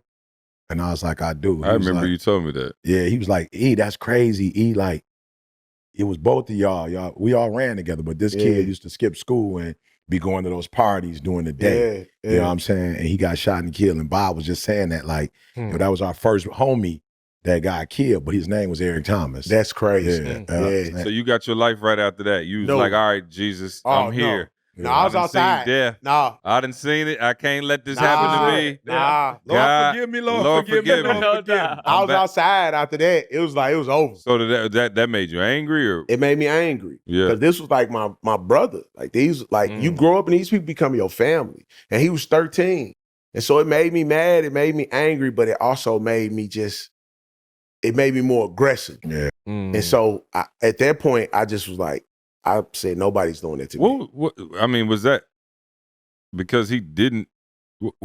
They had a beef. They had just got into it like around the corner. Gotcha. Crazy. Okay. And so he followed them around the corner and that happened. okay. So after that was my life though. Like it was the same thing. Like you see people die, this person dead, this person dead. It was like 2 or 3 of my friends dying every year. Like so-and-so died, this person died, this person dead. This police killed him. This That's like, crazy. It's just timing, bro. Because y'all was at an era where with the drugs came the guns. Like with us, it was beef. It was beef. But it was fighting. Fight. You know what I'm saying? There wasn't nobody shooting and killing at that point. You know what I'm saying? We got older, maybe high school a little. But before that, bro, it was like you 13. We wasn't doing that at 13. Yeah. No, we was just fighting bro. at 13. Guns came in St. Louis, and it was crazy. And so you 15, 16, like, so you still that outside? was it. Still Outside. So then when I got to like at this point though, you never got arrested or charged with anything or nothing. No, you just outside. I just was outside. Professionally outside. Outside. Professionally. Yeah, because I'm saying they was sending you to group homes and stuff, but I ain't heard you say anything about. I get like little petty stuff where I get arrested and go to the city, and you get like one time you get caught in the city, they'll hold you because if they know who you are, so they like my name always was involved in stuff, so they always knew who I was, so they'll get me and like hold me. One time in the city jail, so the beds were like concrete coming out the wall. Yep. So it'd be like concrete wall and the concrete coming out the wall. And so they'll just hold you in there. So they held me in there for like a week before, like 7 days. You sleeping on the concrete, your whole body be hurting. They feed you bologna sandwiches and honey buns, like for real life. Dirty water, you put your hand under the faucet, you hold the sink under the faucet and it make it come out the top. There ain't no soap in there. You can't wash your hands. So they just treat you like that. So I went to them places a gang of times. I got questioned for stuff a gang of times. It wasn't until I was like, I think I was 20 or 21 that I got arrested for something serious, but it was something I didn't even do. So I got falsely accused of a murder. So my cousin, so a dude that I grew up with killed my cousin when I was like 20. I think 20 or 21, 1999. So he killed my cousin. And when that happened, it like separated our whole neighborhood because we all grew up together. And so different people went this way, different people went that way. And so I had got falsely accused of murder and arrested. And before then, I hadn't been locked up for nothing serious. And this time, the crazy thing was, I still had this kind of like weird hope in the world that it was like, I didn't do nothing, so they not gonna do nothing to me, you know, but that wasn't the case. They took me, I went in, and I had a lot of things happen lead up to that. I was telling y'all before, when, man, I went to find this lawyer. So it's this lawyer in St. Louis, man, dude get everybody like, this is the criminal lawyer. So I go looking for him. Bruh. I'm like, Yeah, bro. no, white boy. Like, okay. I'm going looking for him. Yeah, Like, yeah. where he at? Go to his office. We look, we like, man, he gone. Dang. So I'm like, who we gonna go see? We looking. Travis. We like, I'm gonna go see him, his name. Like, that was my only logic. Dude name like mine. So at this point, the police looking for me. I'd have been on the news. They done been to my granny house, my grandfather's dang. house. They done been to my house. They done been all over the neighborhood. Like, they looking for me everywhere. And I remember my grandfather calling me, and he was like, boy, the police just came to my house looking for you. He was like, what you done done? I said, Granddaddy, I ain't did nothing. He was like, I heard you, but they done been. I said, Granddaddy, let me tell you how you know I didn't do nothing. I said, right now I'm talking to you on the phone and I'm in St. Louis. I said, if I did what they said I did, I've been out. I would already be gone. I said, you wouldn't be talking to me in St. Louis. So he believed me. He like, oh, I believe you. And so I go to this lawyer office. I walk in there, and when I go in, it's crazy. I walk straight. Man, me and my partner together, we straight hood dudes. We walk in there, and when I walk to the door, I go and ask the secretary, can I see Travis Noble? She like, yeah, his office back there. I'm talking, just pointed us straight in. I'm looking like, She just cool with us, yeah, walking I'm like, all in. it's crazy as a mother. We just cut through the office and went in there. Man, as soon as I crossed over the threshold of the dude's door, he looked up at me. He said, man, I don't know who you are. I don't know what you've done.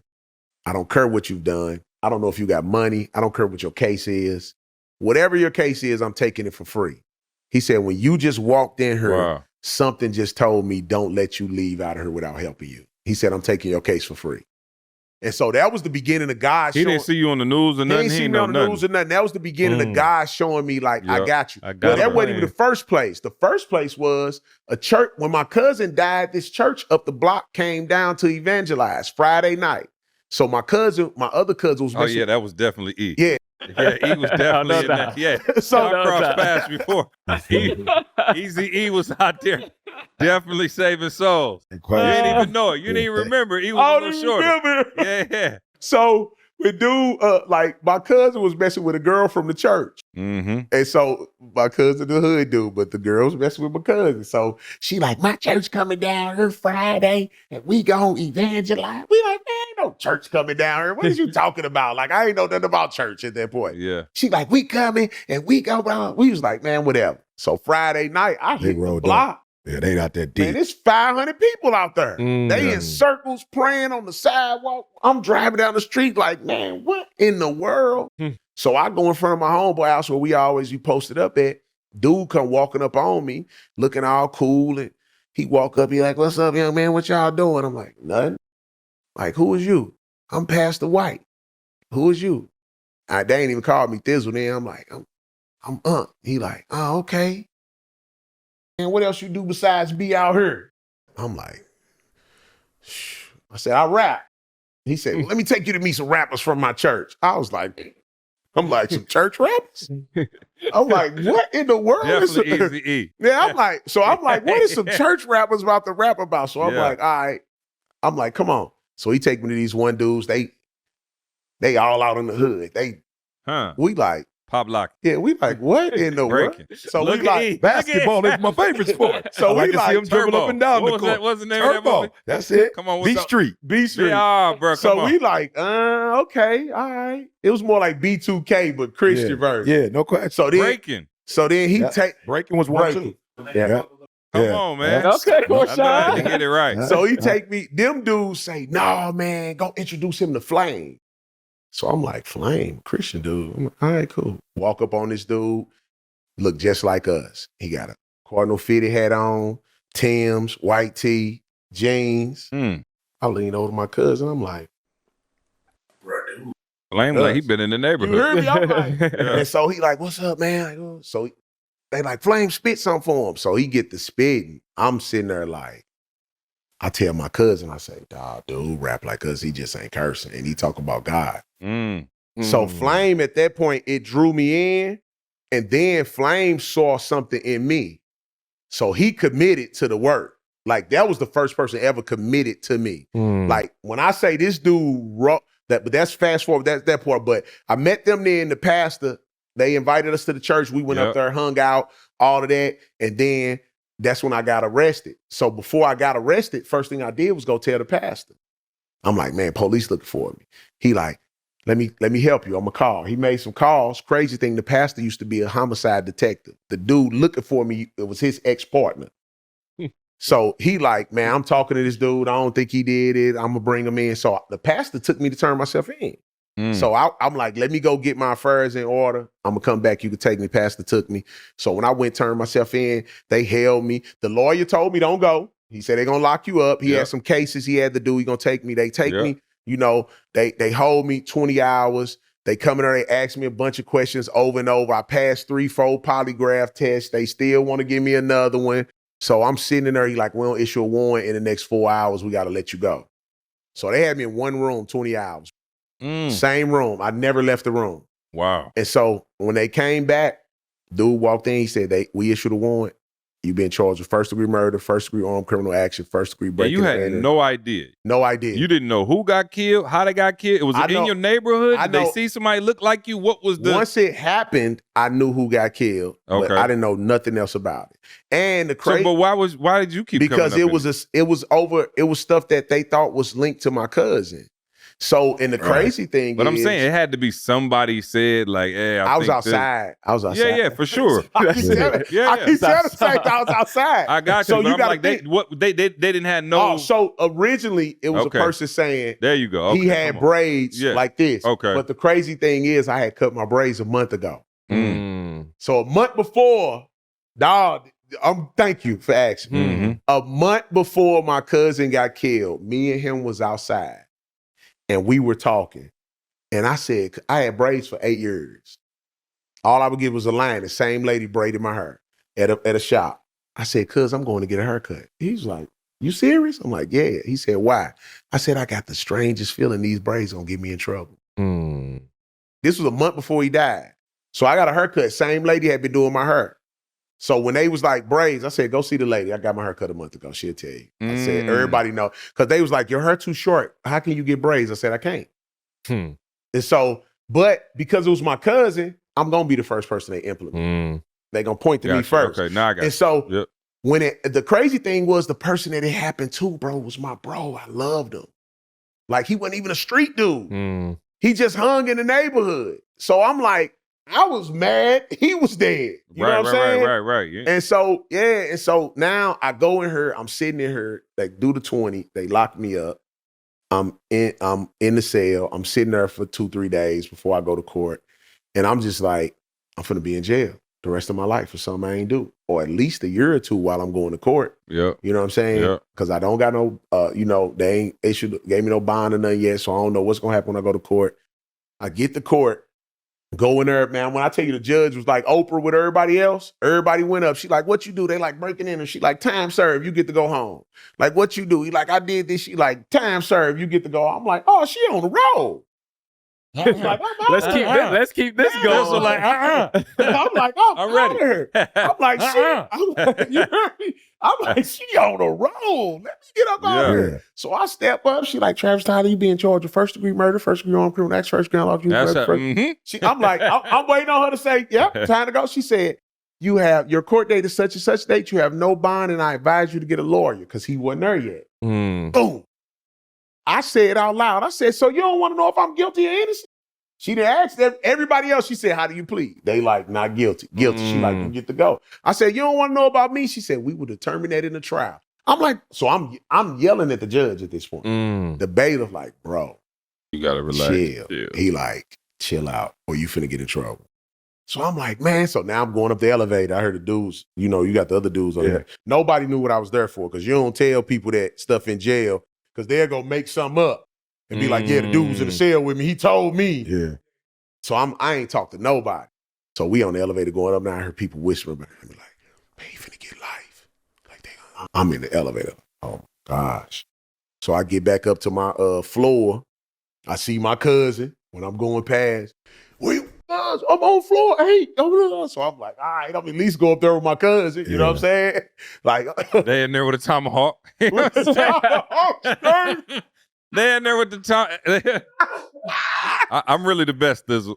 Hey, you heard me? No. Yeah, the recall is crazy. And so I go up, man. I go to my room, and I tell people all the time, I only got one story to tell. Man, I went in my room, and I sat there, and I said, man, God, this is crazy. You straight got me for something that I ain't do. Wow. I said, I probably did enough stuff to be here. I said, it's cool. I was like, and this is the truth. Man, I had been to church one time. I said this out loud. I said, guess I'm gonna be preaching the gospel in jail. I said, what in the world just happened to me? I'm like, I'm going crazy. And at that moment, dog, being honest, like I felt God like say, man, pray, I'm gonna come get you out. And I shook it. I'm like, pray, I'm gonna get you out. So I started talking out loud. I'm like, man, God, I've been praying my whole life. Like, this was my moment. Like the first time I got locked in the isolation room, it created a different version of me. Yep. It was, I came out of there bang. I was like, this time it was Batman. It was like, I'm like, God, I've been like, man, my daddy. I'm saying all of this out loud. I'm in a little 8x10 by myself. Yep. Daddy, like, oh, man, like, man, God, like, praying, I'm gonna get you out. Like, man. I sat down. My granny had told me something. My granny used to always tell me, pray to God how you talk.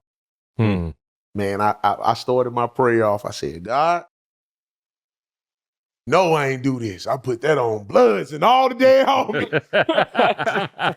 Oh, come on. Come on. Prayer 101. I said, God, I said, you know I ain't do this. And I said, it was short and sweet. I said, I'm not going to say what I'm going to do from now on, what I'm not going to do. I said, but from now on, God, wherever you see me, I'm going. And when I hear you saying something, I'm going to listen. Amen. I sat there, still preparing myself to go upstairs. I'm thinking at least I'm going to go to court, trial. Yep. My mom had called. And when I called my mom, my mom had drug issues, but bro, my mama is a straight lion. Like in real life. Like I'd have seen my mama like she is. Yeah. She's phenomenal. Yeah. Phenomenal woman. But she was ghetto at this point. Yeah. My mama like, I'm calling her like, Ma, yeah, they said this. She like, you got some money on you? I'm like, Ma, how are you gonna get I'm in jail, Ma. You know I'm in jail. Yeah. Did you have money when you got locked up? Yeah, Ma. What you gonna do? I'm gonna come get it. Okay, well, come get it. You're gonna put 200. Put the 200, take the rest. She like, okay, cool.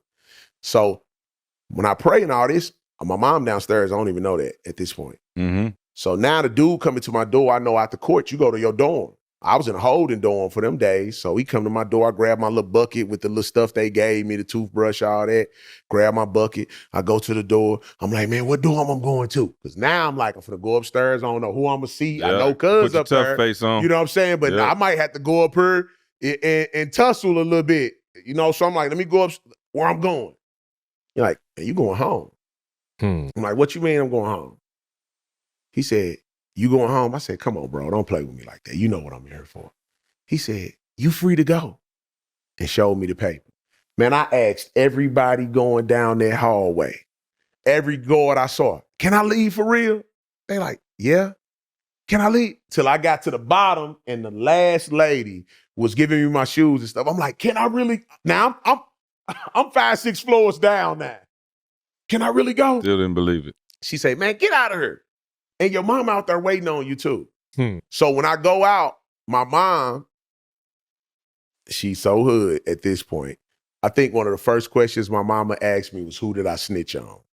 Like being real. She like, who did you tell on? Wow. Ain't no way you coming out of here just off that. I said, Ma, ain't nobody to tell on.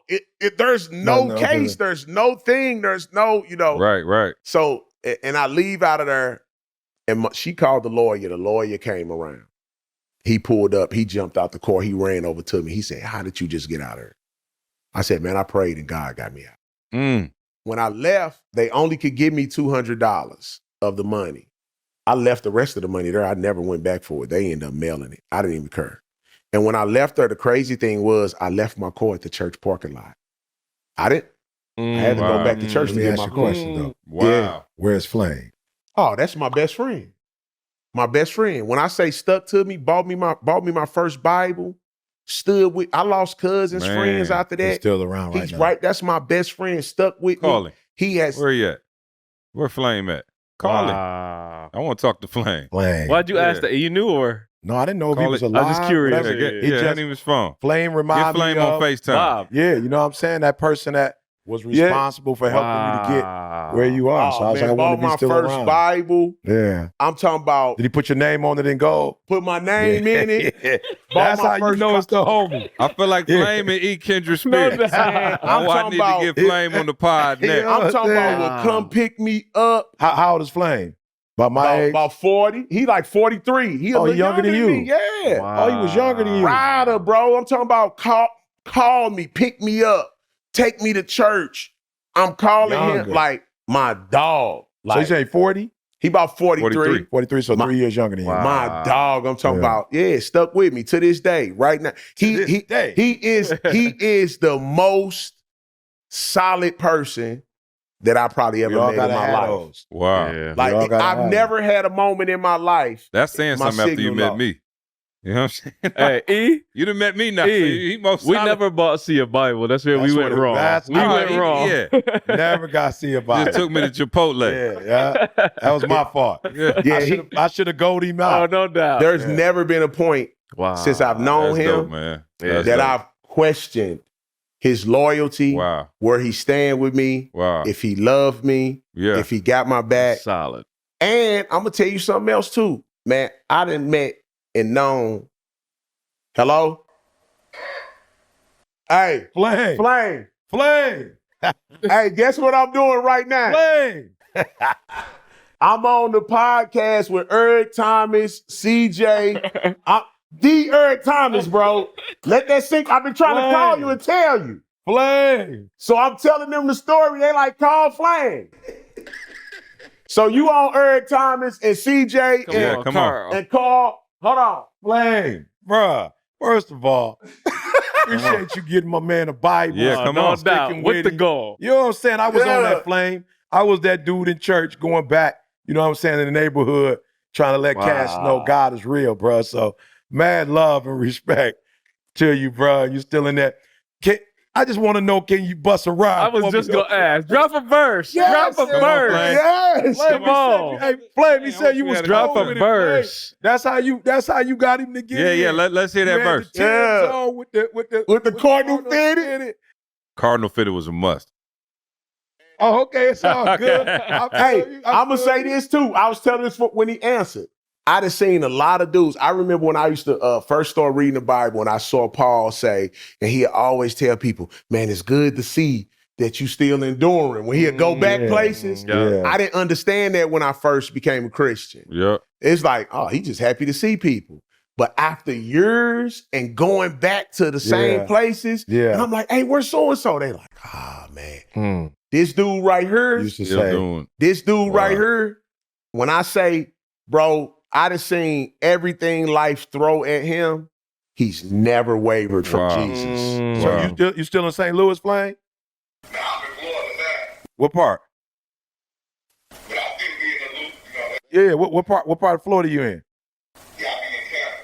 Oh man, I just left Tampa. It's this jerk hut. Wow. I just went to I was in Orlando, but I drove down there. That's one of our favorite restaurants. So I drove down there. So next time I'm in Tampa, I'm gonna have to go, bruh. We might have to do a revival or something together. Hey, We might have to link up, bro. Do a Hey. revival in the hood, bro. Come on. that's the one. You know what I'm saying? Wow. It's been a minute since I've been in the trenches. That's the You know, one. I'm with CJ, so you know we be going to get A5 steaks, Steakhouse. Yeah, Wagyu. yeah. You know what I'm saying? Yeah, no, I need to find somebody I can just link up Wow. and go back on the block. Rashad, I'm Hey, working to get out the yeah, trenches. yeah. We He ain't said he trying- tried to stay out the Yeah, I'm trying to trenches. stay out the trenches. Yeah, no. Much respect though, bro. Much respect, Yeah, bro. love family Yeah. for real, bro.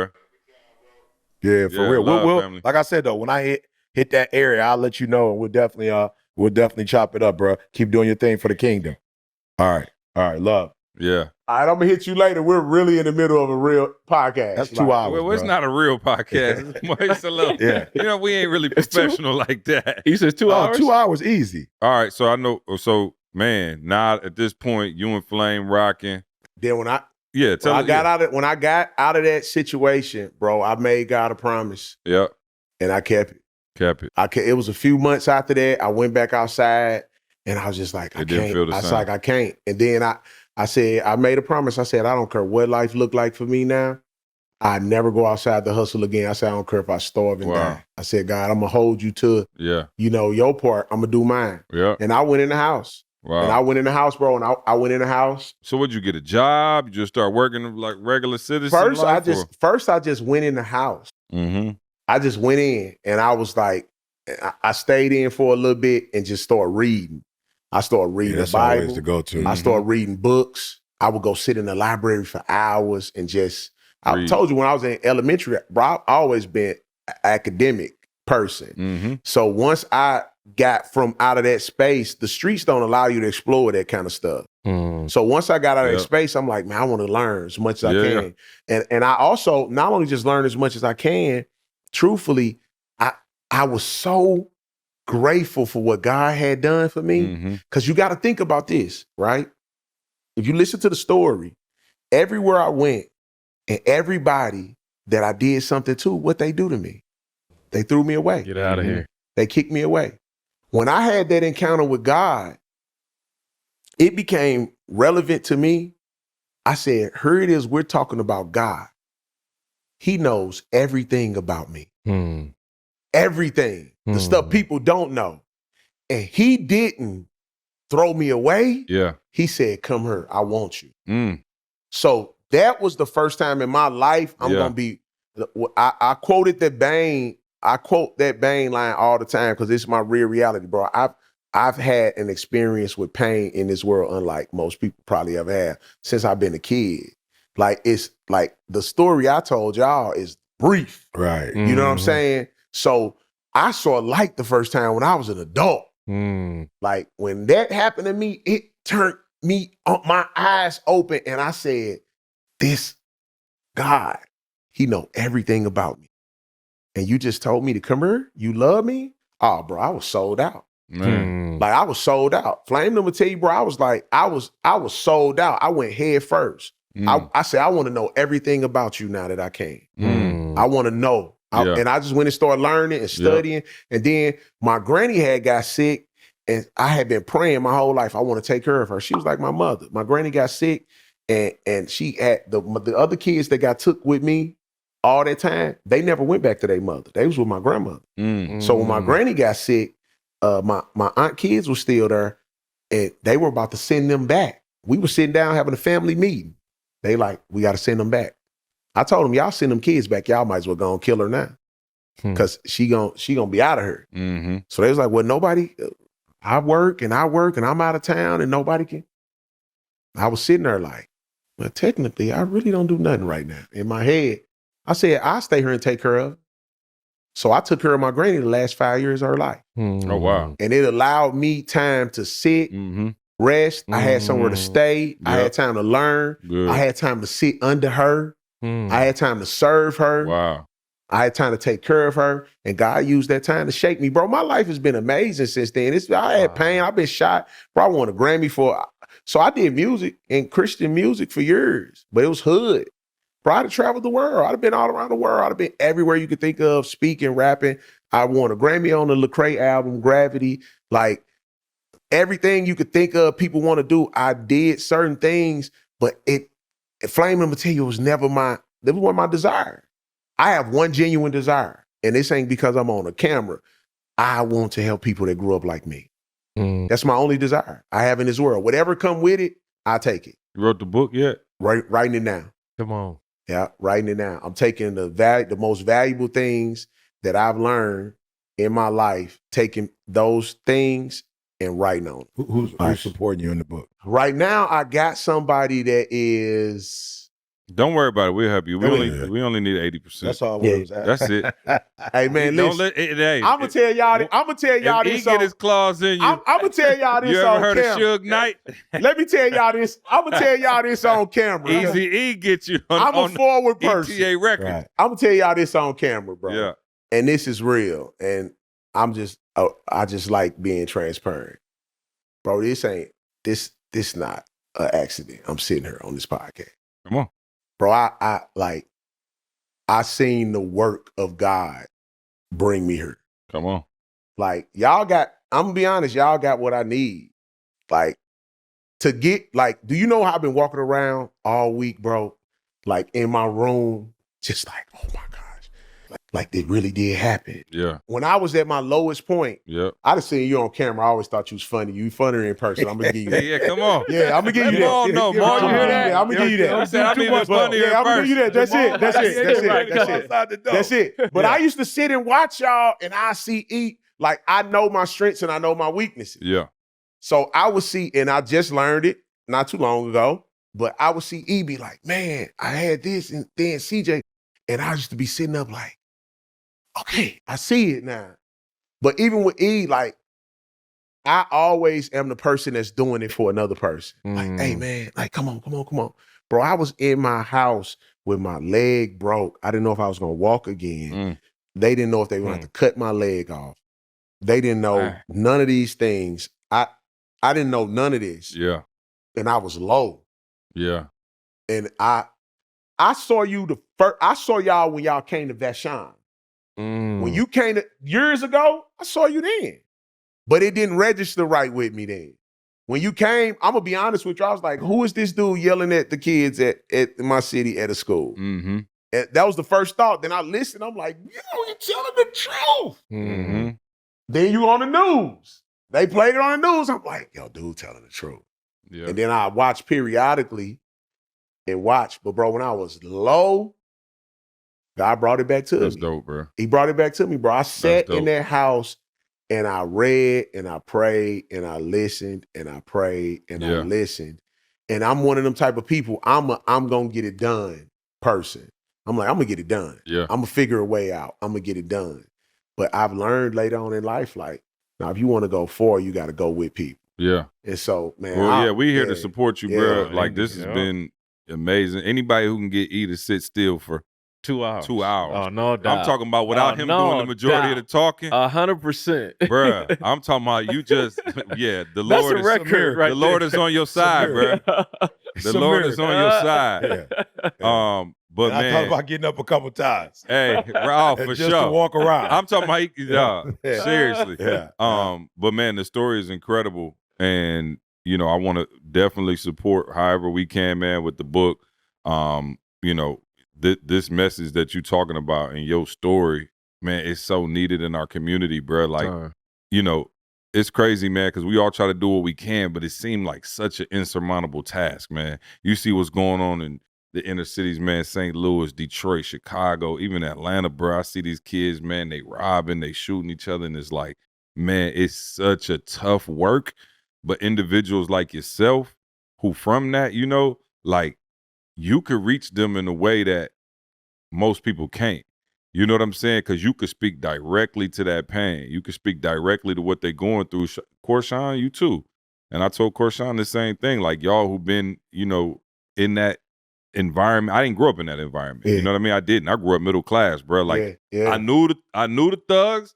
We played ball together, and I went home. And they was in the street, and they used to tell me, literally, hey, get up out of here. This ain't for you. And I knew it wasn't, you know? And so, but you having that, going through what you went through, obviously it ain't for no reason. It's for, you know, the kingdom is for, you know, us to do that. And so however we can help support that and do what we do in the way of getting these kids right, man. And, you know, like I said, it's a lot of work that need to be done, but, you know, how you eat an elephant, you know, bite by bite, you know what I'm saying? Like, and so, you know, we definitely down to help you further the movement and all of those things. But let's get the book done.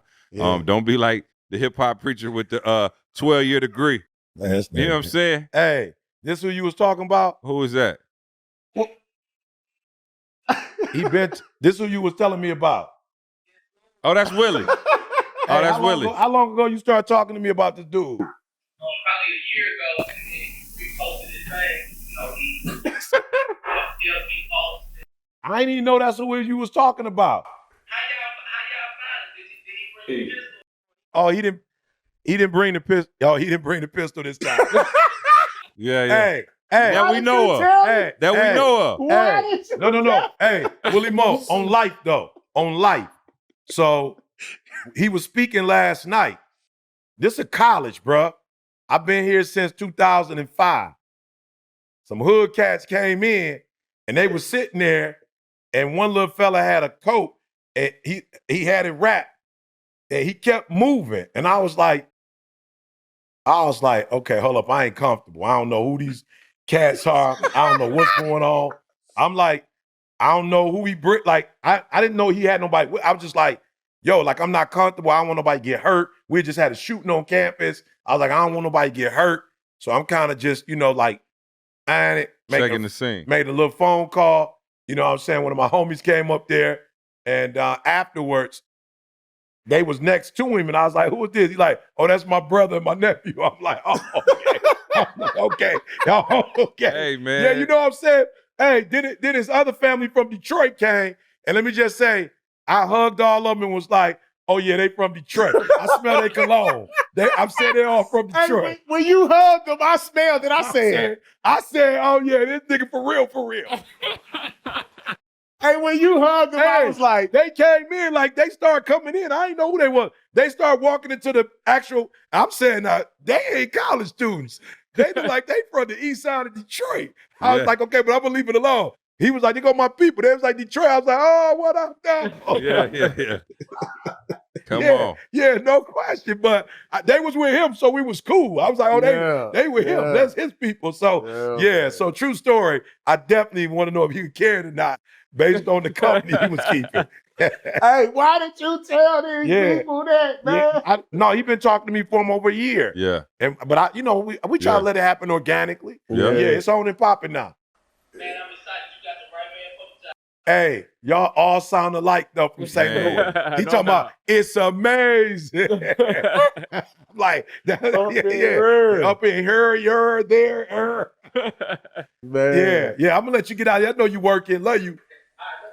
I see you. All right. Yeah, man. No, we appreciate you, Thi'sl, I man. Let the people know where they can follow you at. Let them know where they can find you. IG, THISL. If you spell it THI''SL, it'll pull it up too. So it'll be Thi'sl. THISL. Yeah. Facebook, too. Facebook, all of them the same thing. THISL, THI''SL, either one to pull it Okay, up. besides the book, is there anything you want to leave the people with? Any words, man?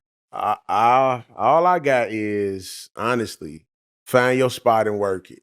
Yeah. Everybody got a spot. Yeah. Yeah. You get your spot and work it. I work mine. Yeah. He work his. Find your spot and work it. And take it serious. Like, take it serious. That's the space I'm in right now. It's like, go at it. Go for it. Yeah. Like, go for what you're going for. Life's short. We don't know what the world look like, and don't get consumed by all of the chatter. Yeah. There's so much chatter going on. We talked about that last night. Everywhere you go, you turn around, but get your LLC, get your 3 of these, go build this, do that, run and get that, go get you one of these. Then you in the middle of them like, oh my gosh. Yeah. Step back, take a deep breath, figure out what you're supposed to be doing, and dedicate your life to it. Slow the ball down. That's the winning game. That's how you win the game. I didn't mention that, but that's what we talked about last night. When it changed my life, I thought about basketball in that aspect. Mm-hmm. I was ready to start running and gunning. And I'm like, man, when you look at a basketball game, it's 20 seconds left. They down.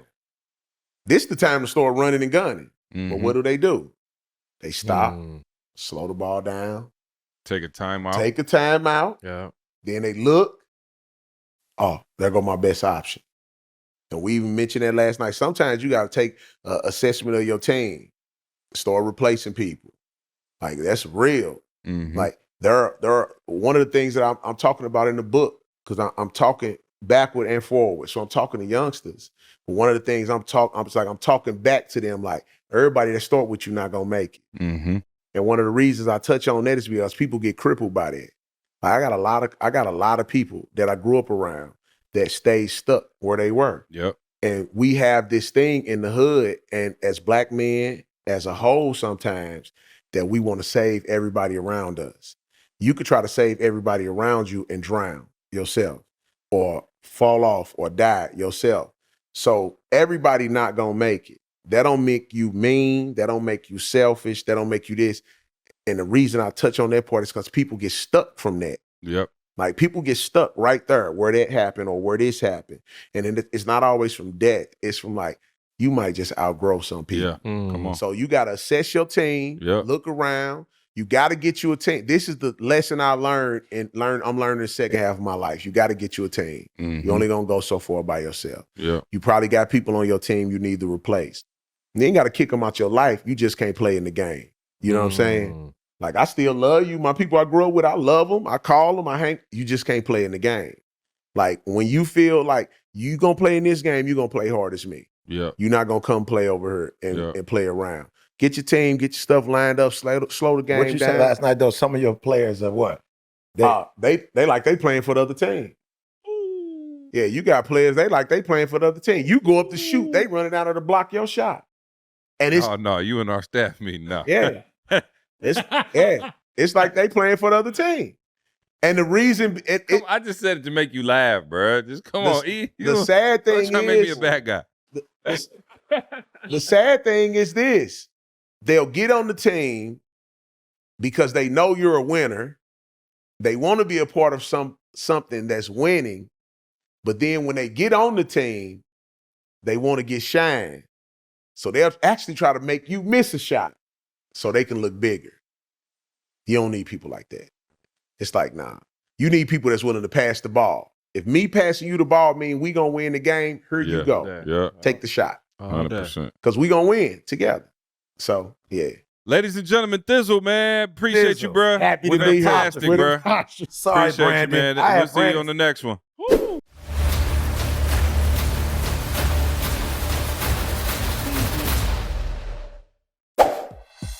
If you enjoy the Secrets to Success podcast, if you're looking for more facts, fun, and foolery, you don't want to miss the next few Patreon episodes. Get ready for exclusive content, uncensored discussions, and never before heard stories. Lock into the Patreon now and go deeper into the world of E.T. the Hip Hop Preacher, Jamal King, CJ, and the Bajan Sensation. S2S Podcast, where knowledge meets entertainment.